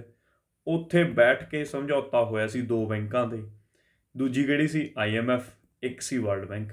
ਇਸ ਕਰਕੇ ਇਹਨਾਂ ਦੋਨਾਂ ਬੈਂਕਾਂ ਨੂੰ ਕਹਿ ਦਿੱਤਾ ਜਾਂਦਾ ਬ੍ਰੈਟਨ ਵੁਡ ਸਿਸਟਰਸ। ਨਾਮ ਯਾਦ ਰੱਖਿਓ, ਪੁੱਛ ਲੈਂਦੇ ਨੇ ਪੇਪਰ 'ਚ ਕਿ ਕਿਹੜੀਆਂ ਕਿਹੜੀਆਂ ਬ੍ਰੈਟਨ ਵੁਡ ਸਿਸਟਰਸ ਨੇ, ਕਿਉਂਕਿ ਬ੍ਰੈਟਨ ਵੁਡ ਸ਼ਹਿਰ ਸੀਗਾ USA ਦਾ ਜਿੱਥੇ ਬੈਠ ਕੇ ਇਹ ਬੈਂਕਾਂ ਨੂੰ ਬਣਾਇਆ ਗਿਆ ਸੀ। ਪ੍ਰੈਜ਼ੀਡੈਂਟ ਪੁੱਛ ਲਿਆ ਜਾਵੇ, ਹੁਣੇ ਬਦਲੇ ਸੀ, ਪਿੱਛੇ ਜੇ ਲਾਏ ਸੀ ਨਵੇਂ, ਡੇਵਿਡ ਮਾਲਪਾਸ। ਡੇਵਿਡ ਮਾਲਪਾਸ ਪ੍ਰੈਜ਼ੀਡੈਂਟ ਨੇ। ਹੈੱਡਕੁਆਟਰ ਪੁੱਛ ਲਿਆ ਜਾਵੇ ਤਾਂ USA ਦੇ ਵਿੱਚ ਹੀ ਹੈ। ਕਿੱਥੇ? ਵਾਸ਼ਿੰਗਟਨ DC 'ਚ। ਵਾਸ਼ਿੰਗਟਨ DC 'ਚ ਇਹਦਾ ਹੈੱਡਕੁਆਟਰ ਆ। ਆਹ ਗੱਲਾਂ ਯਾਦ ਰੱਖਿਓ, ਇੰਪੋਰਟੈਂਟ ਨੇ। ਅੱਗੇ ਆ ਜਾਓ ਅਗਲੇ ਕੁਐਸਚਨ 'ਤੇ। ਨੈਕਸਟ ਕੁਐਸਚਨ ਕੀ ਹੈ ਮੇਰੇ ਕੋਲੇ? ਕਿਸਾਨ ਕਲਿਆਣ ਮਿਸ਼ਨ ਸ਼ੁਰੂ ਕੀਤਾ ਸੀ ਹੁਣੀ। ਯੋਗੀ ਜੀ ਨੇ ਬੜਾ ਰੌਲਾ ਪਾਇਆ ਇਸ ਚੀਜ਼ ਦੇ ਵਿੱਚ। ਠੀਕ ਹੈ, ਕਹਿੰਦੇ ਅਸੀਂ ਹਫ਼ਤੇ ਦੇ ਵਿੱਚ ਹੀ ਡਬਲ ਕਰ ਦਾਂਗੇ ਕਿਸਾਨਾਂ ਦੀ ਇਨਕਮ ਨੂੰ। ਹਾਂ ਸੱਚੀ ਗੱਲ ਹੈ, ਮਜ਼ਾਕ ਨਹੀਂ ਕਰ ਰਿਹਾ। ਕਿਸਾਨ ਕਲਿਆਣ ਮਿਸ਼ਨ 'ਚ ਉਹਨਾਂ ਨੇ ਇਹੀ ਕਿਹਾ। ਤਾਂ ਕਿਹਦੀ ਹੈ ਇਹ? UP ਸਰਕਾਰ ਦੀ ਹੈ। ਇਹੀ ਹਫ਼ਤੇ ਵਾਲੀ ਗੱਲ ਕਰਕੇ ਨਿਊਜ਼ 'ਚ ਰਹੀ ਹੈ ਬੜੀ ਜ਼ਿਆਦਾ, ਤਾਂ ਕਰਕੇ ਪੁੱਛ ਸਕਦੇ ਨੇ ਕਈ ਵਾਰ ਕਿ ਕਿਹਦਾ ਮਿਸ਼ਨ ਸੀ ਜਿਹੜਾ ਇਹ ਕਿਸਾਨ ਕਲਿਆਣ ਮਿਸ਼ਨ ਮੋਦੀ ਆਪਣੀ ਯੋਗੀ ਸਰਕਾਰ ਦੁਆਰਾ ਲਿਆਂਦਾ ਗਿਆ ਸੀਗਾ।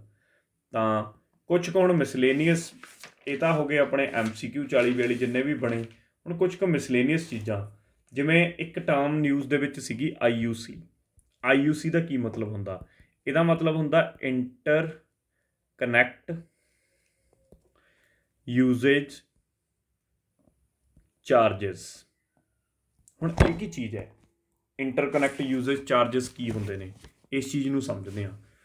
ਹੁਣ ਕੀ ਹੈ ਕਿ ਜਿਹੜੀਆਂ ਟੈਲੀਕਾਮ ਕੰਪਨੀਆਂ ਨੇ, ਠੀਕ ਹੈ, ਇਹ ਜਦੋਂ ਇੱਕ ਦੂਜੇ, ਜਿਵੇਂ ਇਹਨਾਂ ਨੇ ਆਪਦੇ ਨੈਟਵਰਕ ਵਿਛਾਏ ਹੋਏ ਨੇ, ਠੀਕ ਹੈ, ਜਿਵੇਂ ਆਹ ਏਅਰਟੈਲ ਦਾ ਨੈਟਵਰਕ ਹੈ, ਆਹ ਵੋਡਾਫੋਨ ਦਾ ਨੈਟਵਰਕ ਆ, ਆਹ ਜੀਓ ਦਾ ਨੈਟਵਰਕ ਹੈ। ਜਦੋਂ ਇੱਕ ਤੋਂ ਇਹ ਦੂਜੇ ਦੇ ਨੈਟਵਰਕ ਦੇ ਉੱਤੇ ਸ਼ਿਫਟ ਕਰਦੀਆਂ ਨੇ, ਕਾਲ ਇਹਨਾਂ ਦੀ ਵੋਇਸ ਕਾਲ ਇਸ ਨੈਟਵਰਕ ਤੋਂ ਦੂਜੇ ਦੇ ਨੈਟਵਰਕ 'ਤੇ ਜਾਂਦੀ ਹੈ, ਤਾਂ ਇਹ ਦੂਜਿਆਂ ਸਬਸਕ੍ਰਾਈਬਰ ਦੇ ਉੱਤੇ ਉਹਨਾਂ ਦਾ ਨੈਟਵਰਕ ਵਰਤਣ ਵਾਸਤੇ ਪੈਸੇ ਪਾਉਂਦੇ ਨੇ, ਚਾਰਜ ਪਾਉਂਦੇ ਨੇ। ਕਿੰਨੇ ਪੈਸੇ ਪਾਉਂਦੇ ਸੀ? 6 ਪੈਸੇ ਪਾਉਂਦੇ ਸੀ। ਇਹ ਸੀ ਮੈਂ ਤਾਂ ਕਹਿ ਰਿਹਾ ਕਿਉਂਕਿ ਹੁਣ ਇਹ IUC ਜਿਹੜਾ ਹੈਗਾ ਇਹ 0 ਹੋਣ ਜਾ ਰਿਹਾ। ਤਾਂ ਇਹਦੇ ਨਾਲ ਕਹਿੰਦੇ ਸਭ ਤੋਂ ਵੱਡਾ ਨੁਕਸਾਨ ਕਿਹਨੂੰ ਹੋਣ ਜਾ ਰਿਹਾ? ਜੀਓ ਨੂੰ ਹੋਣ ਜਾ ਰਿਹਾ, ਕਿਉਂਕਿ ਜੀਓ ਨੇ ਇੰਨੀਆਂ ਲਾਈਨਾਂ ਵਿਛਾਈਆਂ ਹੋਈਆਂ ਨੇ, ਲੀਜ਼ 'ਤੇ ਦਿੱਤੀਆਂ ਹੋਈਆਂ ਨੇ ਸਭ ਨੂੰ ਲਾਈਨਾਂ, ਠੀਕ ਹੈ, ਥੱਲੋਂ ਦੀ ਕੱਢ ਕੇ ਲੋਕਾਂ ਨੂੰ, ਤਾਂ ਉਹਨੂੰ ਤਾਂ ਨੁਕਸਾਨ ਫਿਰ ਹੋਣਾ ਹੀ ਹੋਣਾ। ਤਾਂ ਇਹ ਟਰਮ ਨਿਊਜ਼ ਦੇ ਵਿੱਚ ਸੀ, ਪਤਾ ਹੋਵੇ। IUC interconnect usage charges, economy point of view ਤੋਂ ਕਾਫੀ ਇੰਪੋਰਟੈਂਟ ਆ। ਫਿਰ ਦੂਜਾ, ਤਾਂ ਪਹਿਲੀ ਹੋ ਗਈ IUC। ਦੂਜਾ ਮੇਰੇ ਕੋਲੇ ਆ ਗਿਆ ਟਰਮ ਭੀਤਰਕਨਿਕਾ। ਨਾਮ ਸੁਣਿਆ ਹੋਊਗਾ ਸ਼ਾਇਦ ਤੁਸੀਂ ਨੇ, ਭੀਤਰਕਨਿਕਾ ਨੈਸ਼ਨਲ ਪਾਰਕ। ਪੁੱਛਿਆ ਜਾਵੇ ਕਿੱਥੇ ਹੈ, ਤਾਂ ਇਹ ਹੈਗਾ ਆਪਣਾ ਉੜੀਸਾ ਦੇ ਵਿੱਚ। ਉੜੀਸਾ ਦੇ ਵਿੱਚ ਭੀਤਰਕਨਿਕਾ ਨੈਸ਼ਨਲ ਪਾਰਕ ਹੈਗਾ, ਅਤੇ ਇਹ ਕੁੱਲ ਮਿਲਾ ਕੇ 145 ਕਿਲੋਮੀਟਰ ਸਕੁਆਇਰ ਏਰੀਏ ਦੇ ਵਿੱਚ ਫੈਲਿਆ ਹੋਇਆ। ਅਤੇ ਜੇ ਮੈਂ ਹੋਰ ਇਹਦੇ ਬਾਰੇ ਗੱਲ ਕਰਾਂ, ਰਾਮਸਰ ਸਾਈਟ ਵੀ ਹੈਗਾ। ਰਾਮਸਰ ਸਾਈਟ ਆਪਾਂ ਨੂੰ ਪਤਾ ਕਿ ਕਿਹਨੂੰ ਬਣਾਇਆ ਜਾਂਦਾ? ਵੈਟਲੈਂਡ ਨੂੰ ਦਿੱਤਾ ਜਾਂਦਾ, ਜਿਹੜਾ ਵੈਟਲੈਂਡ ਵਰਗਾ ਏਰੀਆ ਹੁੰਦਾ। ਕਿਸੇ ਦਿਨ ਇਹ 'ਤੇ ਵੀ ਚਰਚਾ ਕਰ ਲਾਂਗੇ, ਹੁਣ ਤਾਂ ਕਾਫੀ ਟਾਈਮ ਹੋ ਗਿਆ। ਕਿਹਦੇ ਲਈ ਮਸ਼ਹੂਰ ਹੈ ਇਹ? ਇਹ ਮਸ਼ਹੂਰ ਹੈਗਾ ਜੀ ਆਪਣੇ ਕੋਲੇ ਸਾਲਟ ਵਾਟਰ ਕ੍ਰੋਕੋਡਾਈਲ ਲਈ। ਜਿਹੜੇ ਮਗਰਮੱਛ ਨੇ ਸਾਲਟ ਵਾਟਰ ਦੇ ਵਿੱਚ, ਖਾਰੇ ਪਾਣੀ 'ਚ ਰਹਿੰਦੇ ਨੇ, ਉਹਨਾਂ ਵਾਸਤੇ ਮਸ਼ਹੂਰ ਹੈ ਇਹ। ਤਾਂ ਇਹ ਨਿਊਜ਼ ਦੇ ਵਿੱਚ ਸੀਗਾ ਕਾਫੀ ਭੀਤਰਕਨਿਕਾ ਪਿੱਛੇ, ਤਾਂ ਇਹਦੇ ਬਾਰੇ ਵੀ ਪਤਾ ਹੋਵੇ। ਅੱਗੇ ਇੱਕ ਤੀਜੀ ਗੱਲ ਸੀ ਕਿ ਤਾਮਿਲ ਜਿਹੜੀ ਬੋਲੀ ਹੈ ਉਹਨੂੰ ਪ੍ਰਮੋਟ ਕਰਨ ਵਾਸਤੇ ਤਾਮਿਲ ਅਕੈਡਮੀ ਅਨਾਊਂਸ ਹੋਈ ਸੀ, ਠੀਕ ਹੈ, ਕਿ ਤਾਮਿਲ ਅਕੈਡਮੀ ਬਣਾਈ ਜਾਵੇ। ਕਿਹਨੇ ਅਨਾਊਂਸ ਕੀਤੀ ਹੈ? ਇਹ ਦਿੱਲੀ ਸਰਕਾਰ ਨੇ, ਕੇਜਰੀਵਾਲ ਜੀ ਨੇ, ਕਿ ਦਿੱਲੀ ਦੇ ਵਿੱਚ ਅਸੀਂ ਤਾਮਿਲ ਅਕੈਡਮੀ ਖੋਲ੍ਹਣ ਜਾ ਰਹੇ ਹਾਂ। ਤਾਂ ਇਹ ਵੀ ਇੱਕ ਪਿੱਛੇ ਜੇ ਨਿਊਜ਼ 'ਚ ਸੀ।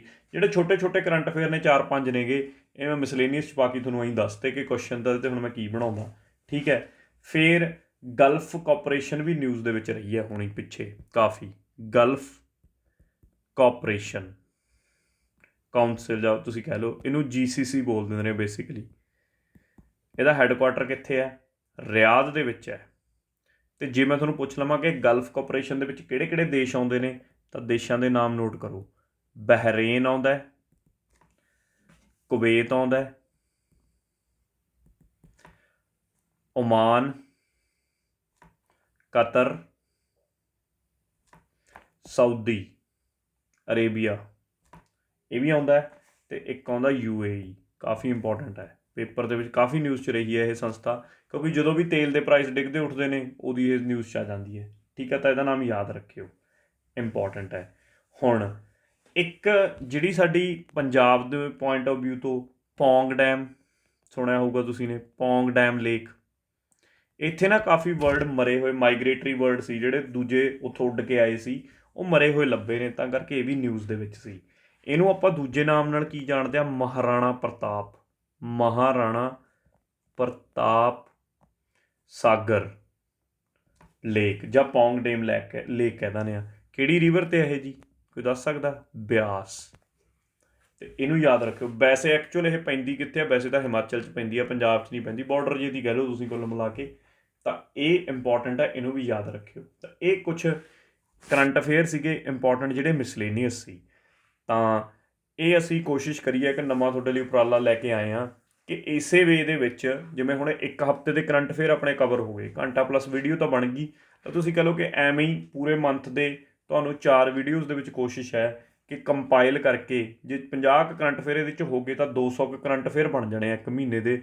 ਤਾਂ 200 ਤਾਂ ਕਹਿਣ ਨੂੰ ਹੀ ਨੇ, ਕਿੰਨੇ ਸਵਾਲ ਨਾਲ ਨਾਲ ਆਪਾਂ ਸਟੈਟਿਕ ਦੇ ਵੀ ਕਵਰ ਕਰ ਰਹੇ ਹਾਂ, ਤਾਂ ਨਾਲ ਨਾਲ ਸਟੈਟਿਕ GK ਵੀ ਕਵਰ ਕਰਾਈ ਜਾਵਾਂਗੇ, ਜੋ ਕਿ PEET+V ਦੇ ਪੁਆਇੰਟ ਆਫ ਵਿਊ ਤੋਂ ਬੜੀ ਇੰਪੋਰਟੈਂਟ ਹੈ। ਮੈਂ ਕਿਸੇ ਇੱਕ ਪੇਪਰ ਦੀ ਗੱਲ ਨਹੀਂ ਕਰਦਾ, ਪਰ ਸਾਰੇ ਪੇਪਰਾਂ ਨੂੰ ਹੀ ਟਾਰਗੇਟ ਕਰਨਗੇ ਇਹ ਕਰੰਟ ਅਫੇਅਰ। ਅਤੇ ਉਮੀਦ ਹੈ ਕਿ ਤੁਹਾਨੂੰ ਇਹ ਸੀਰੀਜ਼ ਪਸੰਦ ਆਏਗੀ, ਅਤੇ ਆਪਣੇ ਵਿਊਜ਼ ਜ਼ਰੂਰ ਦਿਓ ਇਸ ਸੀਰੀਜ਼ ਨੂੰ ਲੈ ਕੇ। ਕੁਛ ਹੋਰ ਸੁਧਾਰ ਕਰ ਸਕਦੇ ਹੋਏ ਅਸੀਂ, ਤਾਂ ਉਹ ਵੀ ਜ਼ਰੂਰ ਦੱਸਿਓ, ਕੁਛ ਐਡ ਪਲੱਸ ਮਾਈਨਸ, ਕਿਉਂਕਿ ਹਾਲੇ ਤਾਂ ਅਸੀਂ ਸੀਰੀਜ਼ ਲਾਂਚ ਹੀ ਕਰ ਰਹੇ ਹਾਂ, ਸ਼ੁਰੂ ਕਰ ਰਹੇ ਹਾਂ। ਅਤੇ ਟੋਟਲੀ ਫ੍ਰੀ ਰਹੇਗੀ ਸੀਰੀਜ਼, ਅਤੇ ਐਜ਼ ਇਟ ਇਜ਼ ਹੀ ਸਾਰੇ ਤੁਹਾਨੂੰ ਹਰ 2-4 ਦਿਨਾਂ ਬਾਅਦ, ਯਾਨੀ ਕਿ ਕੁਛ ਨਾ ਕੁਛ ਕੰਟੈਂਟ ਬਣਾਉਣ 'ਤੇ ਤਾਂ ਟਾਈਮ ਲੱਗਦਾ ਹੀ ਹੈ, ਤਾਂ ਉਹ ਤੋਂ ਬਾਅਦ ਤੁਹਾਨੂੰ ਇਹ ਲੈਕਚਰ ਮਿਲਦੇ ਰਹਿਣਗੇ ਕੰਟੀਨਿਊਸਲੀ ਇਸ ਸੀਰੀਜ਼ ਦੇ। ਅਤੇ ਇਸ ਲੈਕਚਰ ਦੇ ਵਿੱਚ ਇੰਨਾ ਹੀ ਹੈ। ਪੇਸ਼ੈਂਸ ਦੇ ਨਾਲ ਸੁਣਨ ਲਈ ਤੁਹਾਡਾ ਬਹੁਤ ਬਹੁਤ ਧੰਨਵਾਦ। Thank you for watching.